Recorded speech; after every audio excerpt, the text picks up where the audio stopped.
अधिकारों को देख लिया था। अब हम देख लेते हैं भाग 4, नीति निर्देशक तत्व, जो कहां से लिया गया है, आयरलैंड से। ये सब मैंने बातें आपको बता दी हैं, फिर भी मैं जहां भी मौका मिलता है ये बताती चलती हूँ जिससे आपको जल्दी याद हो।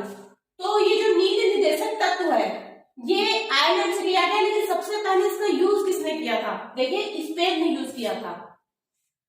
इसको करने से पहले एक चीज मैं आपको बता दूं, वो भारतीयों को जो मूल अधिकार प्राप्त है वो कौन कौन से हैं। देखिए 15, 16, 19, 29, 30, इसको आर्टिकल को याद करने में सबसे बड़ी प्रॉब्लम होती है कि कैसे याद किया जाए। मुझे भी होती थी, तो मुझे ऐसा लगता है कि आप लोग को भी प्रॉब्लम होती ही होगी। तो देखिए कुछ ना कुछ लिंक लगाना ही पड़ता है, कुछ ना कुछ आपको कोड बनाना ही पड़ेगा। मैंने कैसे याद किया था, देखिए 29 और 30 के बारे में हमें पता है ना कि ये अल्पसंख्यक वर्गों के हितों की बात कर रहा है, और 30 में क्या कर रहा है, अल्पसंख्यक वर्ग क्या कर रहे हैं, कॉलेज वगैरह की स्थापना कर सकते हैं। तो अल्पसंख्यक यहाँ की बात हो रही है ना, हम यहाँ के लोगों को पता चला नई स्थापना करने का मौका दे रहे हैं और बाहर के लोगों को मौका दे रहे हैं, तो वो गलत है। तो यहाँ के लोगों की बात हो रही है 29 और 30 में, तो फिर वो भारतीय ही तो होंगे, तो उन्हीं को ये प्राप्त होगा। ठीक है, ऐसे याद रखिए। 15 और 16 पे आ जाइए। 15 में क्या है, धर्म, वंश, लिंग, जाति आदि के आधार पे विभेद नहीं करेंगे। क्यों? क्योंकि भारत एक है, हम सब भाई भाई है ना, हिंदू, मुस्लिम, सिख, ईसाई सब है आपस में भाई भाई। तो इस बेस पे इंडिया की बात हो रही है, आप ऐसे याद करिए, इंडिया की बात हो रही है तो इंडिया के लोग को मिलेगा। 16 क्या है, 16 देखिए जॉब में अवसर है ना, लोक सहायता और सेवा जो कि जॉब है, अवसर की समानता की बात हो रही है। तो आप अवसर की समानता देखिए कैसे समझेंगे। अभी आप एमपी में देखिए, एमपी में क्या बिल पास हो गया है, एमपी में 100% एमपीपीसीएस वहीं के बच्चों को दिया जा रहा है। जब वो इंडिया के अंदर ही देखिए एक स्टेट में ये चीज हो रहा है, तो हम किसी बाहर वाले इंसान को आके ये अधिकार कैसे दे देंगे? अवसर में समानता का अधिकार हम कैसे दे देंगे? हम इंडिया के लोगों के लिए है ना, तो आप ऐसे याद करिए। 19 में क्या है भाई, इंडिया के लोग इंडिया का संरक्षण भी करेंगे, उसकी इज्जत भी करेंगे और उसके खिलाफ सुनेंगे भी नहीं। क्यों? क्योंकि राष्ट्रहित होता है, तो वो कुछ भी बोल सकते हैं। कुछ भी का मतलब यह नहीं होता है कि हम देशद्रोह मतलब बोल दें, तो देखिए देशद्रोह भी कानून है। नॉर्मली हम लोग कुछ भी बोल सकते हैं, स्वतंत्रता है, लेकिन इसका ये मतलब नहीं कि आप वो चीज बोलिए जो गलत है। तो बोलने का अधिकार किसको है? भारत के लोगों को, क्योंकि कहीं ना कहीं उनके अंदर राष्ट्रहित है, तो वो राष्ट्र के लिए अच्छा बोलेंगे। लेकिन क्या ये राष्ट्रहित जो फॉरेन के लोग हैं उनके अंदर होगा? नहीं होगा, ये उनको प्राप्त नहीं है, विदेशियों को। ठीक है, तो ये आप समझिए कि 15, 16, 19, 29, 30 ये सब प्राप्त है भारतीयों को। ठीक है, अब हम आगे देख लेते हैं। आगे हम नीति निर्देशक तत्व की बात कर रहे थे, जो कि 36 से लेके 51 तक है। 36 में आप देखेंगे सबसे पहले तत्वों की परिभाषा बताई गई है। ठीक है, आर्टिकल्स वगैरह की जो भी है डेफिनेशन इसमें बताई गई, तत्वों की परिभाषा। और क्रियान्वयन किसमें है? 37 में। 38 में क्या है? लोक सहायता है, सामाजिक व्यवस्था, लोक कल्याण में, जैसे लोगों का कल्याण कैसे करना है। इसके बारे में एक बात और जान लीजिए कि ये वैधानिक शक्ति इसको नहीं प्राप्त है। मतलब ये कि हम मूल अधिकारों को तो जाके रिट दायर कर सकते थे कि भाई हमें ये मेरे मूल अधिकार है, आप नहीं सुन रहे हैं, कहीं आपके आस पड़ोस में कोई भी सार्वजनिक पदाधिकारी ये बात नहीं सुन रहा है, आप, मैंने बोला ही था बंदी प्रत्यक्षीकरण, पुलिस आपकी बात नहीं सुन रही है, तो आपके पास राइट है डायरेक्ट एससी में जाने का। लेकिन इसमें अगर ये चीज नहीं होती है, इसमें जितनी चीजें आप 51 तक पढ़ेंगे अगर नहीं होती है, तो इसमें आपको ऐसी कोई शक्ति प्राप्त नहीं है कि आप सुप्रीम कोर्ट और हाई कोर्ट जाके इस चीज को लागू करवा पाए। ये है कि इसको वैधानिक शक्ति प्राप्त नहीं है। ठीक है, इसको देखिए, याद करने की कोशिश करिएगा। सबसे स्टार्टिंग में ही क्या होता है, 36 में परिभाषा की बात हो गई। परिभाषा है तो किसी चीजें की कैसे जाए, ये 37 में हो गया। 38 से स्टार्ट करिए सोच के कि अरे ये तो लोक सहायता के बारे में बोल रहा है, तो लोक कल्याण के लिए कुछ ना कुछ व्यवस्था की जाएगी। 39 जैसे 9 नौनिहाल बोलते हैं ना, नौनिहाल मतलब 9, तो शिशु का कल्याण, इसमें नौनिहाल से मैंने ऐसे याद किया था। 39 का चूंकि ये बाद में ऐड हुआ है 42 42वें संविधान संशोधन द्वारा ये क्या है, निःशुल्क विधिक सहायता। अगर जैसे होते ना सरकारी वकील, तो वो क्या करते हैं, अगर कोई ऐसी कंडीशन है किसी की कि उसे कुछ नहीं पता है या उसके पास फीस नहीं है, तो उसको वो सारी सुविधाएं फ्री देंगे, गवर्नमेंट फ्री देगी। ठीक है, यहाँ तक के याद कर लीजिए ऐसे करके। उसके बाद सीधे आ जाइए 40 पे। अनुच्छेद 40 बहुत पूछा जाता है और इम्पोर्टेंट भी है। देखिए, आप कोई भी मेंस में अगर आंसर राइटिंग कर रहे हैं, GS 1 GS 2 कोई भी GS की बात है, कहीं ना कहीं से सारी चीजें अगर आप यहाँ से देखेंगे ना आर्टिकल के रूप में, तो कहीं ना कहीं कोई ना कोई आर्टिकल फिट करने लायक मिल जाएगा। तो ये चीजें यहीं से आप डेवलप करना स्टार्ट करिए कि हमें आंसर राइटिंग करना है तो हम कौन से आर्टिकल को उठाएंगे और कैसे उठाएंगे। ठीक है, चलिए मैं आगे बात करती हूँ। 40 में ग्राम पंचायतों का गठन है। ठीक है, देखिए इसको 40 को, अनुच्छेद 40 को गांधीवादी विचारधारा के नाम से भी जाना जाता है, क्योंकि वो इस पक्ष में ज्यादा थे। गांधी जी का क्या कहना था, जब तक हम किसी गांव का विकास नहीं करेंगे तब तक हमारे पूरे भारत का विकास नहीं हो सकता। क्यों? क्योंकि जो भारत है वो गांवों का देश है। यहाँ बताइए 31% पॉइंट समथिंग, 31% के आसपास नगरीकरण है, जो कि अब है, और तब के समय पता नहीं कितना था। इसमें वो भी नगरीकरण है जो थोड़े बहुत टाउन एरिया आते हैं, वो भी 31% में आते हैं। तो आप समझ सकते हैं कि आज की डेट में भी गांव का ही ये देश है। तो जब तक गांव का विकास नहीं होगा ना, हम समग्र विकास की बात नहीं कर सकते। ये गांधी जी की बात है, तो इसलिए बोला जाता है। 41 में देखिए कैसे याद करेंगे, कार्य शिक्षा लोक सहायता पाने का अधिकार। वन है, वन मतलब हम सब एक है, एक से सबको सबका समान अधिकार है प्राप्त करने का। तो ऐसे करके आप याद करिएगा। मनरेगा देखिए इसी के तहत आता है। कार्य खाली बैठे हैं, हमें काम, अगर कार्य हमें प्राप्त करना है तो मनरेगा किसके लिए है? मनरेगा उसी के जो खाली बैठे हैं वो खाली ना बैठे, इसी तरह वो जॉब करें, तो मनरेगा लाया गया है इसी आर्टिकल के तहत। 42 क्या है? 42 देखिए 2 से याद करिए। मैंने ऐसे पकड़ा था तो आपको कोशिश करती हूँ कि वो सारे ट्रिक बताऊं। कुछ ऐसे हैं जो मुझे याद होंगे क्योंकि मेरे बनाए हुए कोड है, तो आप कोशिश करिए अपने आप से, ऐसे ही दिमाग आप लगाएंगे तो हो जाएगा। 2 से देखिए, काल की न्याय संगत दशाएं और प्रसूति सहायता। प्रसूति 2 आ रहा है कहीं ना कहीं, 2 प्रसूति सहायता। ठीक है, इंग्लिश में टी लिखेंगे ना, प्रसूति। तो ऐसे याद करिए कि यहाँ पे अगर प्रसूति सहायता आप याद कर लोगे तो न्याय संगत दशाएं ऑटोमेटिक याद हो जाएगा। ठीक है, 43 क्या है? न्यूनतम निर्वाह मजदूरी। 43 न्यूनतम निर्वाह मजदूरी 3 से याद करिए कि सुबह देखिए, सुबह दोपहर शाम को 3 टाइम लोगों को खाने की जरूरत पड़ती है। सुबह ब्रेकफास्ट, फिर लंच, फिर डिनर। तो उनको जीने के लिए कुछ चाहिए, न्यूनतम निर्वाह चाहिए, जीने के लिए, खाने के लिए न्यूनतम चाहिए। ठीक है, तो 43 से याद करिए। 43A देखिए, ये बाद में अमेंडमेंट हुआ था, और ये 43A 40 ये गांधीवादी विचारधारा है। जहां पे भी आपको लगे कि पशुपालन की बात हो रही है, गांव की बात हो रही है, तो यहाँ सब गांधीवादी विचारधाराएं आएंगी। वैसे मैं बताती चलूंगी आपको। ठीक है, देखिए 43 प्रबंध में श्रमिकों की भागीदारी। श्रमिकों की भागीदारी भी गांधी जी बहुत ज्यादा इस चीज को भी बोलते थे कि उनकी भी भागीदारी होनी चाहिए। तो ये भी गांधीवादी विचारधारा है। प्रबंध में मतलब मैनेजमेंट में होना चाहिए कि कोई भी डिसीजन आप लो तो उनसे पूछ के लो।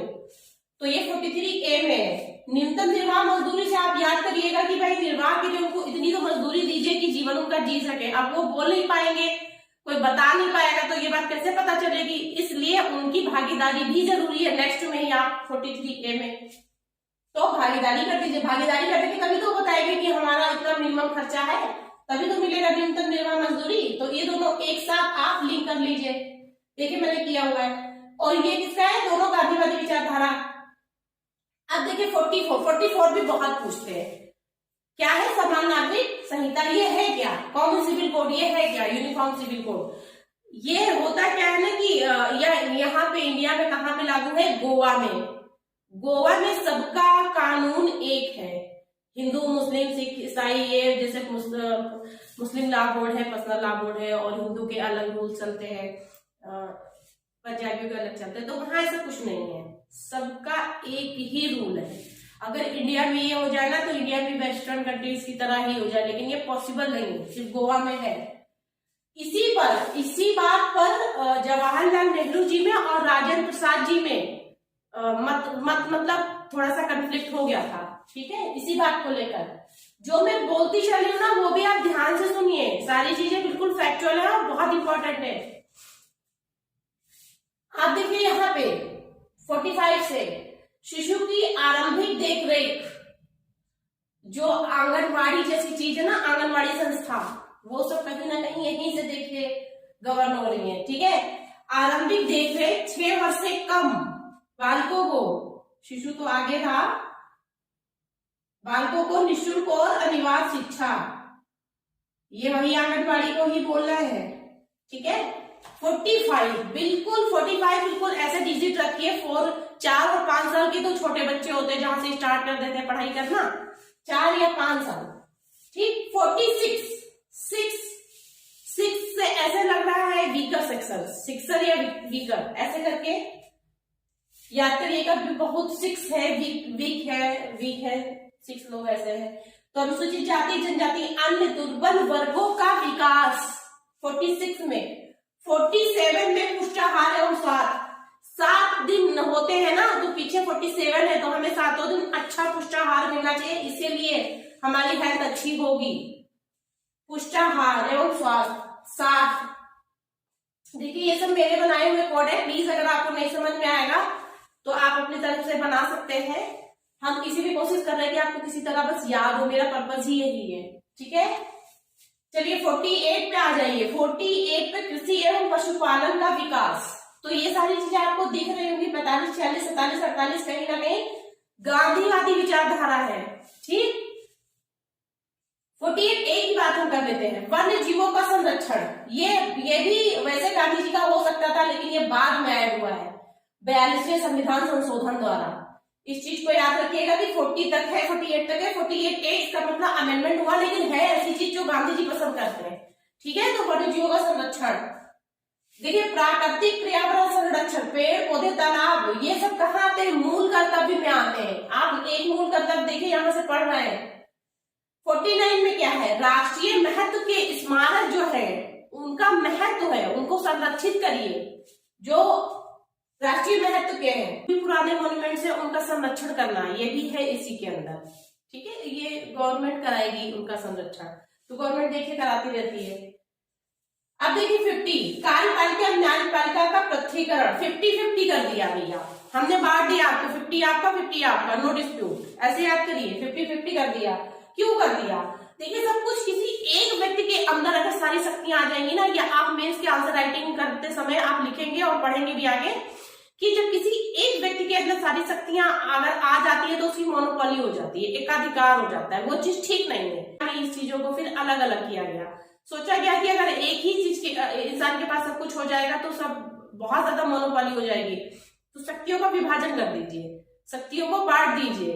तो बांटा गया, 50-50 कर दिया गया, इसीलिए कि कार्यपालिका अपना अलग काम करे और न्यायपालिका बिल्कुल इंडिपेंडेंट रहे, अलग काम करे, उनका बीच में कोई हस्तक्षेप नहीं होना चाहिए, इसलिए 50-50 कर दिया। ठीक है, अब देखिए क्या है, अंतरराष्ट्रीय शांति एवं सुरक्षा किसमें? 51 में है। अब आप लास्ट वाले आर्टिकल पे आ गए हैं, नीति निर्देशक तत्व में। ठीक है, इसका क्या मतलब है? अंतरराष्ट्रीय शांति और सुरक्षा संबंधी जितने भी प्रोविजंस होंगे गवर्नमेंट लेगी ना, हम लोग तो नहीं ले सकते, हम लोग के पास राइट नहीं है, तो कौन लेगी? गवर्नमेंट लेगी। तो कोई भी नीति, शायद इस नीति को विदेश नीति कहते हैं, दिमाग लगाइए, यही क्वेश्चन पूछ लिया गया था भी, शायद 1 या 2 साल पहले ही पूछा गया था कि बच्चों को ये पता था, बहुत से मेरे साथी लोग थे, पता था, फिर भी दिमाग वहां तक नहीं गया। आपको दिमाग दौड़ाते रहना है, सिर्फ एक वर्ड पे नहीं जाना, उसकी मीनिंग को पकड़ना है। तो इसकी मीनिंग क्या है? अंतरराष्ट्रीय शांति और सुरक्षा के लिए कोई भी प्रयास जो शांति और सुरक्षा के लिए होगा वो गवर्नमेंट बनाएगी, इसका मतलब ही विदेश पॉलिसी की बात कर रहा है। ठीक है, तो विदेश पॉलिसी कहीं ना कहीं इसके इर्द गिर्द घूमती है। ठीक है, चलिए इतना हो गया भाग 4 का, जिस अनुच्छेद 51 का है, जो कि ऐड हुआ है किससे? 46वें संविधान संशोधन द्वारा। मैंने आपको पहले बता दिया है, सोर्सिंग समिति की अनुशंसा पे। पहले 10 ही क्या थे? मूल कर्तव्य थे, लेकिन 11वां ऐड किया गया। 11वां 3 जगह ऐड हुआ है। एक बार मैं पहले आपको बता चुकी हूँ, ये दूसरा है। वहां पे क्या था? वहां पे राज कराएगा। और यहाँ पे माता पिता किसको, अपने बच्चों को प्राथमिक शिक्षा जरूर दिलवाएंगे, अनिवार्य रूप से दिलवाएंगे। ये है 11वां मूल कर्तव्य, जो कि 86वें संविधान संशोधन द्वारा 3 जगह ऐड किया गया है। ये दूसरा है, तीसरा अभी आप देखेंगे। ठीक है, अच्छा ये देखिए कि मूल कर्तव्य 11 मूल कर्तव्य है, वो कभी याद नहीं हो पाते, तो हमें ऐसी चीज कर लेनी है कि जो नहीं आता है, मतलब अगर जो चीज आती है वो नहीं समझ में आया, तो जो नहीं आता उसको कर ले तो ऑटोमेटिक हो जाएगा। तो देखिए क्या क्या है इसमें। एक तो आपने पहले ही पढ़ लिया था कि प्राकृतिक पर्यावरण का संरक्षण, जैसे पेड़ पौधे तालाब आदि का करना मूल कर्तव्य है। भारत की प्रभुत्ता, एकता, अखंडता की रक्षा एवं उसे अक्षुण्ण बनाए रखना, ये भी मूल कर्तव्य है। राष्ट्रीय गान, राष्ट्रीय ध्वज, राष्ट्रीय आदर्शों का आदर करना, भाईचारे की भावना, धरोहरों की रक्षा करना और सभी क्षेत्रों में उत्कृष्ट दिखाना, वैज्ञानिक खोज करना, राष्ट्र के लिए आगे भी प्रयासरत रहना, ये सब हमारे क्या है, मूल कर्तव्य है। सब कुछ मूल कर्तव्य में आपको लगेगा कि कुछ ऐसे क्वेश्चन, ऐसे ऑप्शन पूछ लेते हैं कि लगेगा ये भी मूल कर्तव्य, तो वो मैंने लिख दिया है कि माता पिता गुरुजन का आदर आदि को इसमें शामिल नहीं किया गया। ये खूब डालते हैं गुरुजन का आदर करना, माता पिता का आदर करना, नहीं ऐसा कुछ नहीं, क्योंकि ये तो सिर्फ राष्ट्र की बात कर रहे हैं ना, तो हम राष्ट्र के बारे में ही रखेंगे। चलिए आपके मूल कर्तव्य हो गए। अब हम देख लेंगे रूस के संविधान से लिया गया है। देखिए ये आप पहले पढ़ चुके हैं, फिर भी बता दिया मैंने। अब भाग 5 पे आ जाते हैं। भाग 5 क्या है, 52 आर्टिकल से लेकर 151 तक। भाई सबसे पहले अगर हम भाग 5 में आएंगे, अगर हम संघ की बात कर रहे हैं, संघ सरकार की बात कर रहे हैं, तो संघ सरकार में सबसे प्रमुख कौन होता है, राष्ट्रपति होता है। तो सीधी सी बात है, पहला आर्टिकल हमारा राष्ट्रपति, भारत का राष्ट्रपति।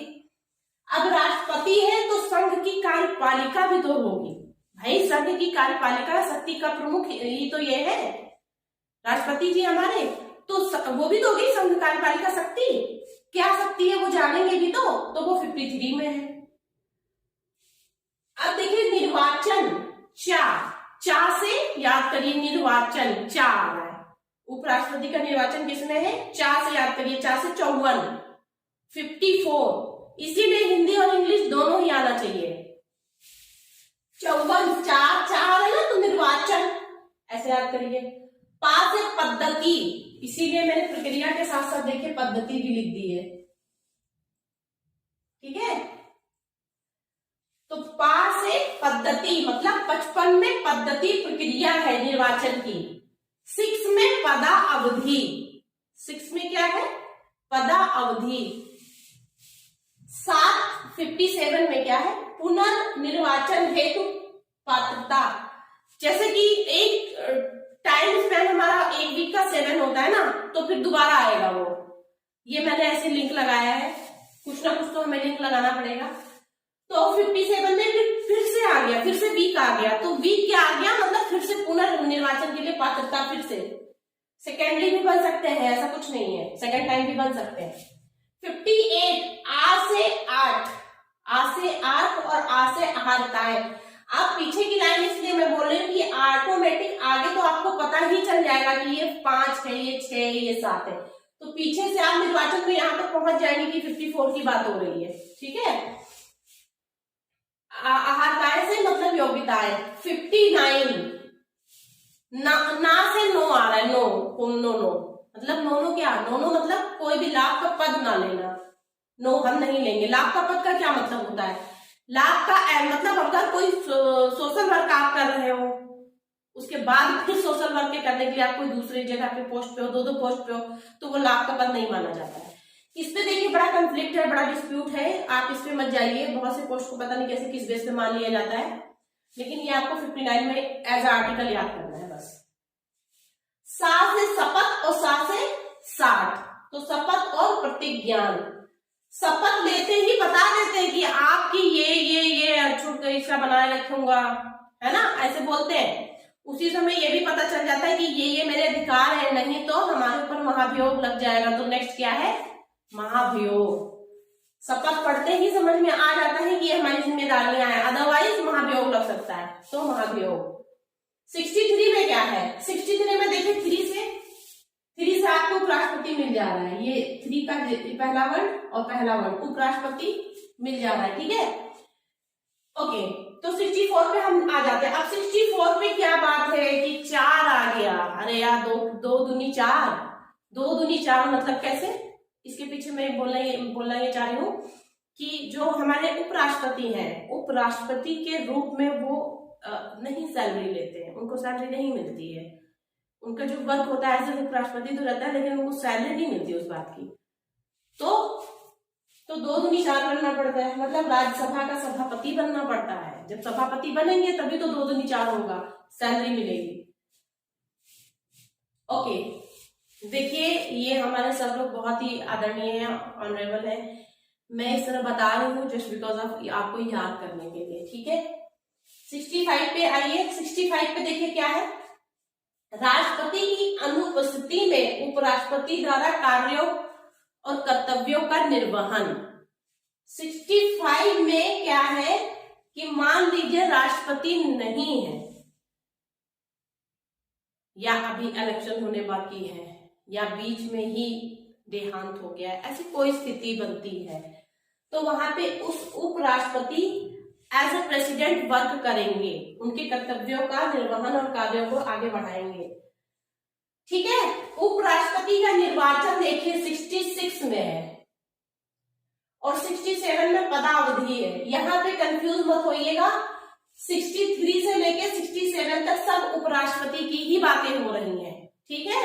आप इतना ऐसे कर लेंगे तो इजी हो जाएगा कि ये पूरा एक स्लॉट है, यहाँ तक आपको पता होगा, थोड़ा थोड़ा लिंक करेंगे तो पहुंच जाएंगे यहाँ तक। 3 से सीधे ये पकड़ लीजिएगा उपराष्ट्रपति, और 67 तक के लास्ट में फिर वही सिचुएशन की सारी चीजें जानेंगे। निर्वाचन है, निर्वाचन के बाद उनको पता होना चाहिए कि हमारी अवधि कितनी है, पदावधि। अच्छा, अब देखिए 71 देखिए, जो इंपॉर्टेंट आर्टिकल्स है वो मैं ले रही हूँ, आप बिल्कुल टेंशन मत लीजिए, जितने इंपॉर्टेंट है मैं सारे करा दूंगी। राष्ट्रपति और उपराष्ट्रपति से संबंधित विषय, मतलब दोनों लोग अब एक हो गए, कौन? उपराष्ट्रपति और राष्ट्रपति। देखिए 1 है ना, तो दोनों से संबंधित विषय जो दोनों लोगों को मतलब एक जैसा मिलेगा, उसके बारे में यहाँ पे बताया गया है, दोनों से संबंधित विषय 71 में। 72 में देखिए क्या है, क्षमा, लघुकरण और परिहार। क्षमा जब हम मांगते हैं ना तो हाथ जोड़ते हैं, दोनों हाथों को जोड़ना पड़ता है, एक से क्षमा कोई नहीं मांगता, तो 2, ठीक है। 72। अच्छा, क्षमा क्या है? क्षमा देखिए, राष्ट्रपति को हर तरीके का राइट है इस मामले में, मृत्यु दंड का भी वो क्या कर सकते, क्षमा कर सकते हैं, लेकिन राज्यपाल को ये नहीं है। राज्यपाल बाकी चीजों का तो कर सकता है, लेकिन ये नहीं कर सकते, वो भी पूछेंगे राष्ट्रपति से अगर स्टेट में ऐसी कोई बात है तो क्षमा कर देंगे, पूरी तरह क्षमा कर सकते हैं। पूरे अपराध को, मान लीजिए कि 15 साल की किसी को सजा, पूरी की पूरी छूट जाइए, आपको रिहा कर दिया, एक हो गया। लघुकरण का क्या मतलब है? लघुकरण का मतलब 20 साल की कोई सजा है और परिवर्तन नहीं किया उसमें, लघुकरण कर दिया। क्या कर दिया? लघुकरण। 25 से 20 से 10 कर दिया, 5 कर दिया। परिहार और स्थायी स्थगन, रोक देना, ठीक है। और क्षमा में देखिए, क्षमा में क्या कर सकते हैं, मृत्यु दंड को क्षमा करके कह सकते हैं उम्र कैद कर दीजिए, और उम्र कैद को कम करके हो सकता है वो क्या हो जाएगा, लघुकरण। अच्छा, 73 क्या है? देखिए 73 और 53 और 73 को थोड़ा सा इस तरीके से याद रखिए, एक ही तरीके के डिजिट है, 3 पीछे, तो वो है संकल्प का शक्ति, और वहां है ये विस्तार। तो विस्तार तो अगली बार होगा ना, तो अगली बार विस्तार 73 में। 74 में क्या है? राष्ट्रपति को सलाह देने के लिए मंत्री परिषद। देखिए 4 से क्या है, 4 से चम्मच, मतलब चमचागिरी करना। चमचागिरी से याद किया है कि मंत्रिमंडल उनको अच्छे से सलाह देंगे, ठीक है। ओके, 75 में क्या है? 75 में सभी मंत्रियों के बारे में उपबंध है, यही है जहां पे मुख्यमंत्री नहीं है, पीएम है, प्रधानमंत्री की नियुक्ति, ठीक।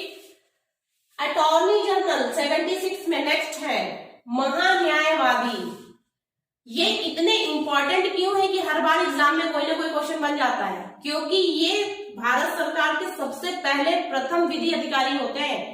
कोई भी विधि से संबंधित कोई भी चीज होगी, कोई भी विधेयक होगा, कुछ भी होगा, तो सबसे पहले सरकार इन्हीं से पूछेगी।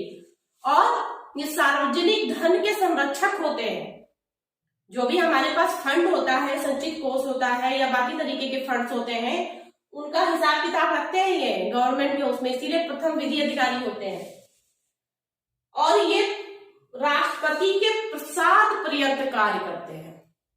राष्ट्रपति इन्हें अपॉइंट करते हैं और उन्हीं की इच्छा तक, अगर उनकी प्रसाद पर्यंत का क्या मतलब है? उनके प्रसाद पे, उनकी दया पे, मतलब उनकी अगर इच्छा है कि ये काम नहीं कर सकते तो फिर वो हटा देंगे, वो काम नहीं कर सकते।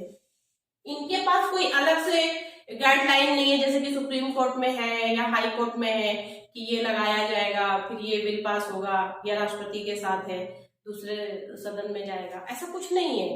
अगर राष्ट्रपति ने कहा इनको हटना है तो इनको हटना है, ये बात होती है। और इनकी क्या खास बात है महान्यायवादी की? देखिए, इनका जो समय होता है 6 साल तक होता है या 65 years, which ever is earlier, मतलब जो पहले खत्म हो जाए। अगर 65 साल के हो गए, 40 साल जॉब किए तो हट जाएंगे। 65 साल के नहीं हुए, 60 ही साल के हैं, जॉब करते करते 60 साल हो गए, तो 6 साल तक जॉब करेंगे, ये मतलब है। और क्या होता है, ये सदन की समितियों में बोल सकते हैं, बोलने का अधिकार है इनको। क्यों? क्योंकि प्रथम विधि अधिकारी है। लेकिन चूंकि ये मत नहीं कर सकते, वोट नहीं कर सकते। क्यों नहीं कर सकते? क्योंकि उसके लिए सदन का सदस्य होना जरूरी है, सदन का सदस्य होना जरूरी है। लेकिन ये सदन के सदस्य नहीं है। अगर नहीं है तो नहीं करेंगे, इसे याद करने की जरूरत नहीं है, ये मैं याद करती इसलिए बता रही हूँ। बाद में इस चीज को समझा कि नहीं, सदन के सदस्य जो होते हैं वही पार्टिसिपेट कर सकते हैं, वही मत दे सकते हैं, और समितियों में कोई गाइडलाइन होता है तो उसको एडिट करा सकते हैं। लेकिन ये सिर्फ थोड़ा सा अपना बस बोल सकते हैं, बाकी इनके पास ऐसी कोई शक्ति नहीं है, वोट राइट नहीं है इनके पास। चलिए, महान्यायवादी के बारे में मैंने मतलब भरकर बता दिया, इससे ज्यादा नहीं पूछते। 78 राष्ट्रपति को सूचना देने में पीएम के कर्तव्य क्या क्या होते हैं?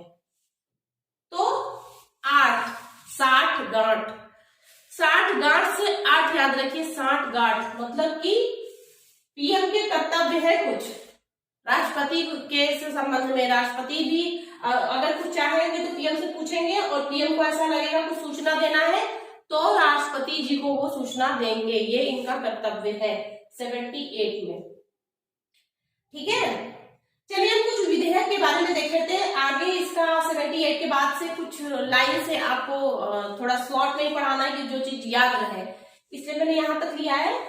आप देखिए कि अब कुछ ऐसे पोस्ट होती हैं जो सिर्फ और सिर्फ भारतीय नागरिकों को ही प्राप्त है। कौन कौन सी है? देखिए, राष्ट्रपति, उपराष्ट्रपति, सुप्रीम कोर्ट, हाई कोर्ट के न्यायाधीश, महान्यायवादी, राज्यपाल, महाधिवक्ता। ये आप याद कैसे करेंगे?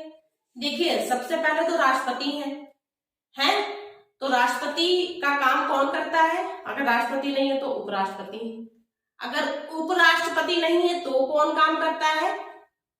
चीफ जस्टिस, है ना, मुख्य जो हमारे होते हैं सुप्रीम कोर्ट के, वो न्यायाधीश। अगर खैर वो तो छोड़िए, ये लोग तो क्या हो गए, बहुत इंपॉर्टेंट पर्सन हो गए, 3 से लाइन से याद रखिए। उसके बाद जो हमारे विधि अधिकारी है, कौन कौन होते हैं? कि सारे कानून, सारे रूल्स इनको पता होते हैं। अगर कोई बाहर का इंसान आ जाएगा जो भारत का नहीं है, विदेशी नागरिक होगा, तब तो सब इधर की उधर कर देगा ना। तो महान्यायवादी, आर्टिकल 76 आपने अभी पढ़ा ही है। और महान्यायवादी की तरह हमारे स्टेट में कौन होता है? महाधिवक्ता, वो आर्टिकल 165 होता है। ठीक है, तो ये दोनों लगभग एक जैसा वर्ग है, तो ये भी कहीं ना कहीं उसी कैटेगरी में आ जा रहा है, सुप्रीम कोर्ट, हाई कोर्ट के जजेस की तरह, क्योंकि इनके पास भी लॉ के काम ही है, विधि अधिकारी है। और देखिए, राज्यपाल जैसे राष्ट्रपति हमारे केंद्र में है, ऐसे राज्यपाल हमारे स्टेट में है। तो इस तरह मिला के आप समझेंगे। यकीन मानिए, अगर आपको याद नहीं है कोई चीज दिमाग में और आपने समझ ली इस चीज को, तो ऑप्शन में आते ही आप समझ जाएंगे। एक चीज और देख लीजिएगा, पॉइंट याद आ गया था तो बता दें। पंचायती राज व्यवस्था कहाँ कहाँ नहीं है? नागालैंड, मेघालय, मिजोरम में नहीं है, ये स्टेट की बात है। और यूटी में, सिर्फ और सिर्फ दिल्ली में है, अदरवाइज किसी भी यूटी में नहीं है। एससी पदों का, अनुसूचित जाति पदों का आरक्षण अरुणाचल प्रदेश में नहीं है। क्यों? क्योंकि वहां पे ऐसी जनसंख्या ही नहीं है। अभी आप पॉपुलेशन जब पढ़ेंगे तो पता चलेगा कि वहां पे जो एससी पॉपुलेशन है ही नहीं। तो जहां जहां एससी पॉपुलेशन नहीं है, ठीक है, बच्चे कंफ्यूज कहाँ से होते हैं? वही चीज मैं अभी बता रही थी आपसे कि कॉन्सेप्ट क्लियर होना चाहिए। अब आपका ये कॉन्सेप्ट क्लियर है कि जहां पे एससी है ही नहीं, अनुसूचित जाति सिर्फ जनजाति है, अनुसूचित जाति है ही नहीं, तो वहां पे अनुसूचित जाति के लिए आरक्षण रख के क्या फायदा? और जहां पे अनुसूचित जनजाति है वो क्षेत्र आपको पता होने चाहिए। तो ये आप पॉपुलेशन में अच्छे से पढ़ लेंगे। ठीक है, तो ये बात हो गई। अब हम देख लेते हैं कि विधेयक की बार बार बात हो रही है कि विधेयक विधेयक विधेयक, तो क्या है ये विधेयक? देखिए, भाग 20 में क्या है? संविधान संशोधन अनुच्छेद 368 के तहत 3 विधेयक की बात होती है। साधारण विधेयक, विशेष विधेयक और विशेष के साथ आधे राज्यों, मतलब 50 जितने भी राज्य उसके 50% राज्यों का अनुमोदन होना चाहिए। 3 तरीके के हो गए। तो पहला जो होता है साधारण, वो एक्चुअली संविधान संशोधन माना ही नहीं जाता है साधारण विधेयक को। डेली रूटीन कार्य करने के लिए भी ऐसी चीजें होती हैं तो वो थ्रू प्रॉपर चैनल ही चलेंगी, तो उनके लिए साधारण विधेयक होता है। तो ऐसे विधेयक को संविधान संशोधन विधेयक नहीं माना जाता है, संशोधन माना ही नहीं जाता है। कौन कौन से? देखिए, राज्यों के नाम सीमा में परिवर्तन, जो कि अभी देखिए हुआ था हाल ही में, हमारा लेह और लद्दाख वाला, तो वो इसी में आएगा। उससे पहले तेलंगाना वाला इसी में आएगा। विधान परिषद का गठन और समाप्ति, जैसे कि एमपी में हुआ है, वो यहीं पे आएगा। वेतन में वृद्धि किसके? राष्ट्रपति, उपराष्ट्रपति, राज्यपाल, सुप्रीम कोर्ट, हाई कोर्ट के जजेस, किसी की भी सैलरी में कमी या वृद्धि, बढ़ाना या घटाना से संबंधित कोई भी विधेयक हो, वो भी साधारण विधेयक। जनरल चीजें है ना, ये तो जनरल चीजों को कंसीडर ही नहीं किया जाता है। ठीक है, ये तो आप हो गया सिर्फ इसकी बात साधारण की। क्या क्या था? राज्यों के नाम, सीमा में परिवर्तन, किसी भी टाइप का राज्य में कुछ भी होगा वो, विधान परिषद का गठन एवं समाप्ति, वेतन में वृद्धि और कमी संबंधी जितने भी विधेयक होंगे साधारण विधेयक होंगे। ठीक है, दूसरा देख लीजिए, दूसरा क्या है? विशेष। विशेष विधेयक किसको कहते हैं? जहां पे सदन संख्या का 50%, सदन में जितने भी सदस्य हैं उनका 50% या बहुमत वाले, जो कि मत देते हैं, वो 2/3 मतदान करने वाले लोगों के साइन होने चाहिए, तब वो विशेष बन जाता है। ऐसा विधेयक कब होता है? 249 के तहत। तीसरा क्या है? विशेष प्लस आधे राज्यों का अनुमोदन। यहाँ पे होता है 50% राज्य प्लस विधानसभाओं द्वारा अनुमोदन होना चाहिए। ये कहाँ कहाँ होता है? ये सबसे ज्यादा इंपॉर्टेंट है, पहला और ये तीसरा अच्छे से कर लीजिए, क्योंकि पहला वाला तो संविधान संशोधन माना ही नहीं जाता, लेकिन इसको मानते हैं विशेष राज्यों के अनुमोदन के साथ। तो क्या क्या होता है? संघीय चरित्र संबंधी। संघीय चरित्र मतलब फेडरल सिस्टम को कोई भी चीज अगर उसमें चेंजेस करेंगे तो वो सारी चीजें यहाँ आएंगी। राष्ट्रपति की निर्वाचन में कोई भी चेंज, प्रक्रिया में चेंज किसी भी तरीके का, वो यहाँ आएगा। कार्यपालिका शक्ति में कोई विस्तार होगा या कमी होगा, या शक्तियों में कोई कमी या वृद्धि होगा, तो भी यहाँ आएगा। सुप्रीम हाई कोर्ट का गठन, वैसे तो सुप्रीम कोर्ट एक ही है, लेकिन फिर भी अगर इन केस कोई ऐसा कुछ डिसीजन लिया जाता है, हाई कोर्ट का डिसीजन लिया जाता है, तो भी बनाने का यहीं पे आएगा। क्षेत्राधिकार, इनके क्षेत्राधिकार को बढ़ाना, घटाना या किसी भी तरीके का कोई भी प्रोविजन आएगा, वो भी यहीं पे आएगा। संसद में राज्यों का प्रतिनिधित्व कम या ज्यादा करना, 7वीं अनुसूची में संबंधित कोई भी विषय, 7वीं अनुसूची में कोई भी विषय उससे संबंधित यहाँ पे आते हैं। तो ये 3 तरीके के होते हैं और ये अक्सर पूछ लेता है एग्जाम में। तो चलिए अब हम आगे यहाँ से देख लेते हैं। 78 तक हो गया था, 79 से देख लेते हैं। तो हमने 78 तक देख लिया था, अब हम 79 से देखते हैं। क्यों 79 से देखते हैं? क्योंकि ये तीनों आपको लगातार ध्यान में रखना है। 79 में क्या है? संसद का गठन। अब संसद का गठन कैसे होता है? 3 तरीके से संसद बनती है, राज्यसभा, लोकसभा और राष्ट्रपति। संसद में 3 तत्व शामिल है। क्या क्या? राज्यसभा, लोकसभा, राष्ट्रपति। तो हम पहले राज्यसभा की बात करते हैं। राज्यसभा बड़ी सभा है और लोकसभा निम्न सभा है। महत्व में देखा जाए तो लोकसभा ज्यादा बड़ी है, लेकिन राज्यसभा इसलिए बड़ी कहते हैं क्योंकि वो परमानेंट है, वो भंग नहीं होती है। और लोकसभा गवर्नमेंट बनने के बाद भंग हो जाती है, एक गवर्नमेंट बनती है तब नई लोकसभा बनती है। लेकिन राज्यसभा के साथ ऐसा कुछ भी नहीं है, वो कभी भी विकसित नहीं होती है। हर दूसरे साल उसके जो सदस्य हैं रिटायर हो जाते हैं बस, बाकी वो ऐसे ही बनी रहती है। 79 में संसद का गठन, देन आफ्टर राज्यसभा की संरचना, फिर लोकसभा की संरचना, ये तीनों एक साथ आपको पढ़ना है। 85 पे आ जाइए। 85 पे क्या होता है, संसद का सत्र, सत्रावसान और विघटन। जैसे मैंने अभी बोला, ये लोकसभा की बात कर रहे हैं, राज्यसभा कभी विकसित नहीं होती है। 105 में देखिए विशेषाधिकार की बात है, विशेषाधिकार 5 में है, कहां से लिया गया है, ब्रिटेन से। 108 क्या है, 108 बहुत इंपॉर्टेंट आर्टिकल है, ये संयुक्त अधिवेशन की बात कर रहा है। ज्वाइंट सेशन कब होता है, जब किसी बिल पर लोकसभा राज्यसभा दोनों के मत नहीं बैठते हैं, कॉन्फ्लिक्ट हो जाता है। वो कहते हैं कि आप किसी तरह बिल जैसे पास ही नहीं होना है, राज्यसभा को कुछ प्रॉब्लम है तो बिल पास नहीं हो पाता, तो लोकसभा क्या करती है, ज्वाइंट सेशन बैठाती है। अब ज्वाइंट सेशन में जिस सबसे ज्यादा प्रतिनिधित्व जिसका होगा उसी पे साइन होकर बिल पास हो जाता है। तो ये सोचने वाली बात है। देखिए आप अपना दिमाग लगाइए कि लोकसभा वही लोग बैठेंगे ना जिसकी गवर्नमेंट होगी, तो सबसे ज्यादा प्रतिनिधित्व भी उन्हीं लोगों का होगा, उन्हीं के प्रतिनिधि ज्यादा होंगे, तो वो क्या करते हैं उसी हिसाब से साइन हो जाता है और बिल पास हो जाता है। ये एक तरीका है कि बिल को पास कैसे कराया जाए। अभी तक के देखिए नॉर्मली ये नहीं होता है, और साधारण विधेयक होते हैं उसी के केस में ही ये होता है, ठीक है। तो ये अब तक के सिर्फ 3 बार हुआ है, ये पूछा जा सकता है, इसलिए मैंने लिख दिया। अब देखिए 109 में क्या है, 109 में है धन विधेयक के संबंध में विशेष प्रक्रिया, विशेष प्रोसेस बता रहे, डेफिनेशन नहीं, पहले प्रोसेस बताएंगे फिर डेफिनेशन बताएंगे, ठीक है। तो 9 में प्रोसेस है, 10 में क्या है, डेफिनेशन है, धन विधेयक की परिभाषा।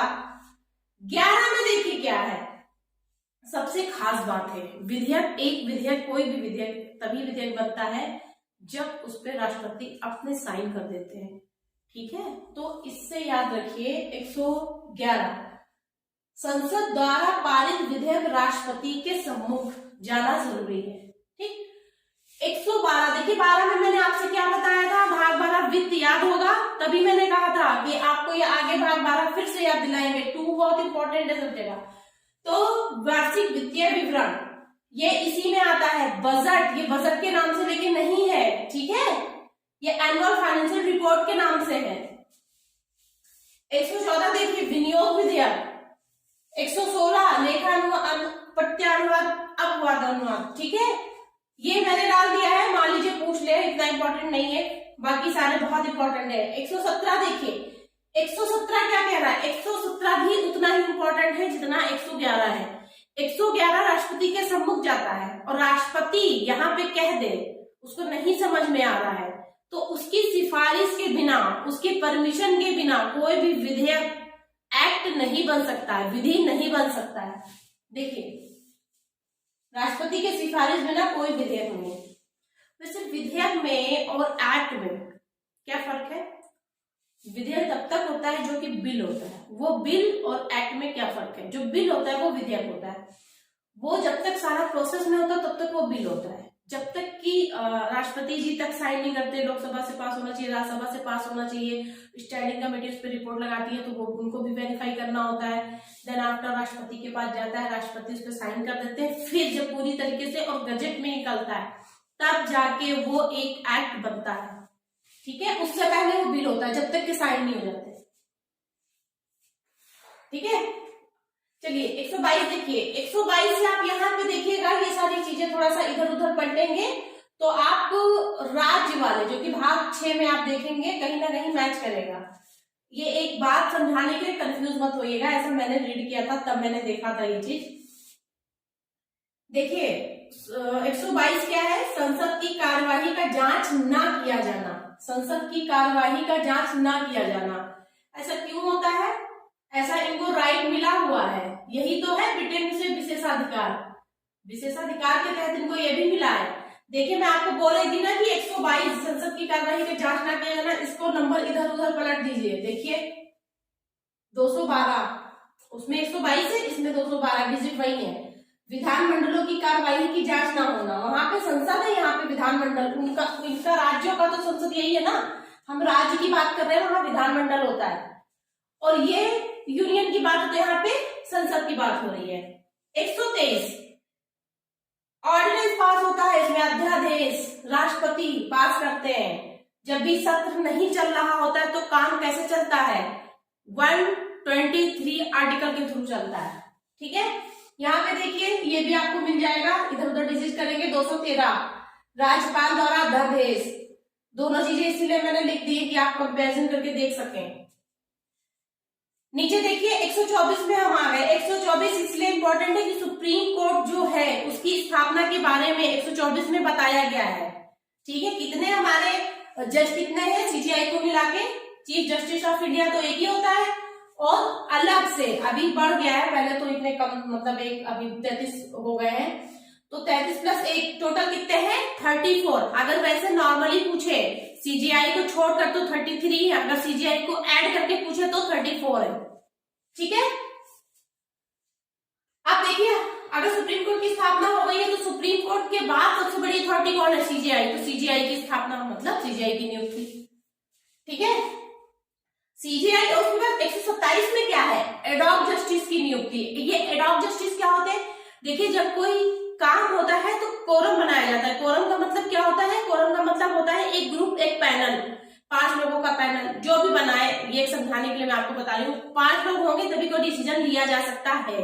कोई भी हम कॉन्स्टिट्यूशनल मैटर जो होता है संवैधानिक, उसमें 5 जज होने जरूरी होते हैं। लेकिन इनकेस मान लीजिए 5 नहीं है, 5 जज नहीं है, 3 ही है, 4 ही है, तो फिर क्या डिसीजन नहीं लेना चाहिए? हाँ बिल्कुल नहीं लेना चाहिए, क्योंकि विधि के अकॉर्डिंग काम करना है और सुप्रीम कोर्ट तो बिल्कुल इसको फॉलो करता है। तो वहां पे क्या करते हैं कि एक जज को तुरंत अपॉइंट करना पड़ता है, तो वो यहीं से होता है। 127 से एडॉक जस्टिस उसे बोलते हैं, जैसे आप कहते हैं ना एडॉक पे वर्क चल रहा है, एडॉक पे प्रोफेसर है, लाइक इस तरीके से, वैसे ही।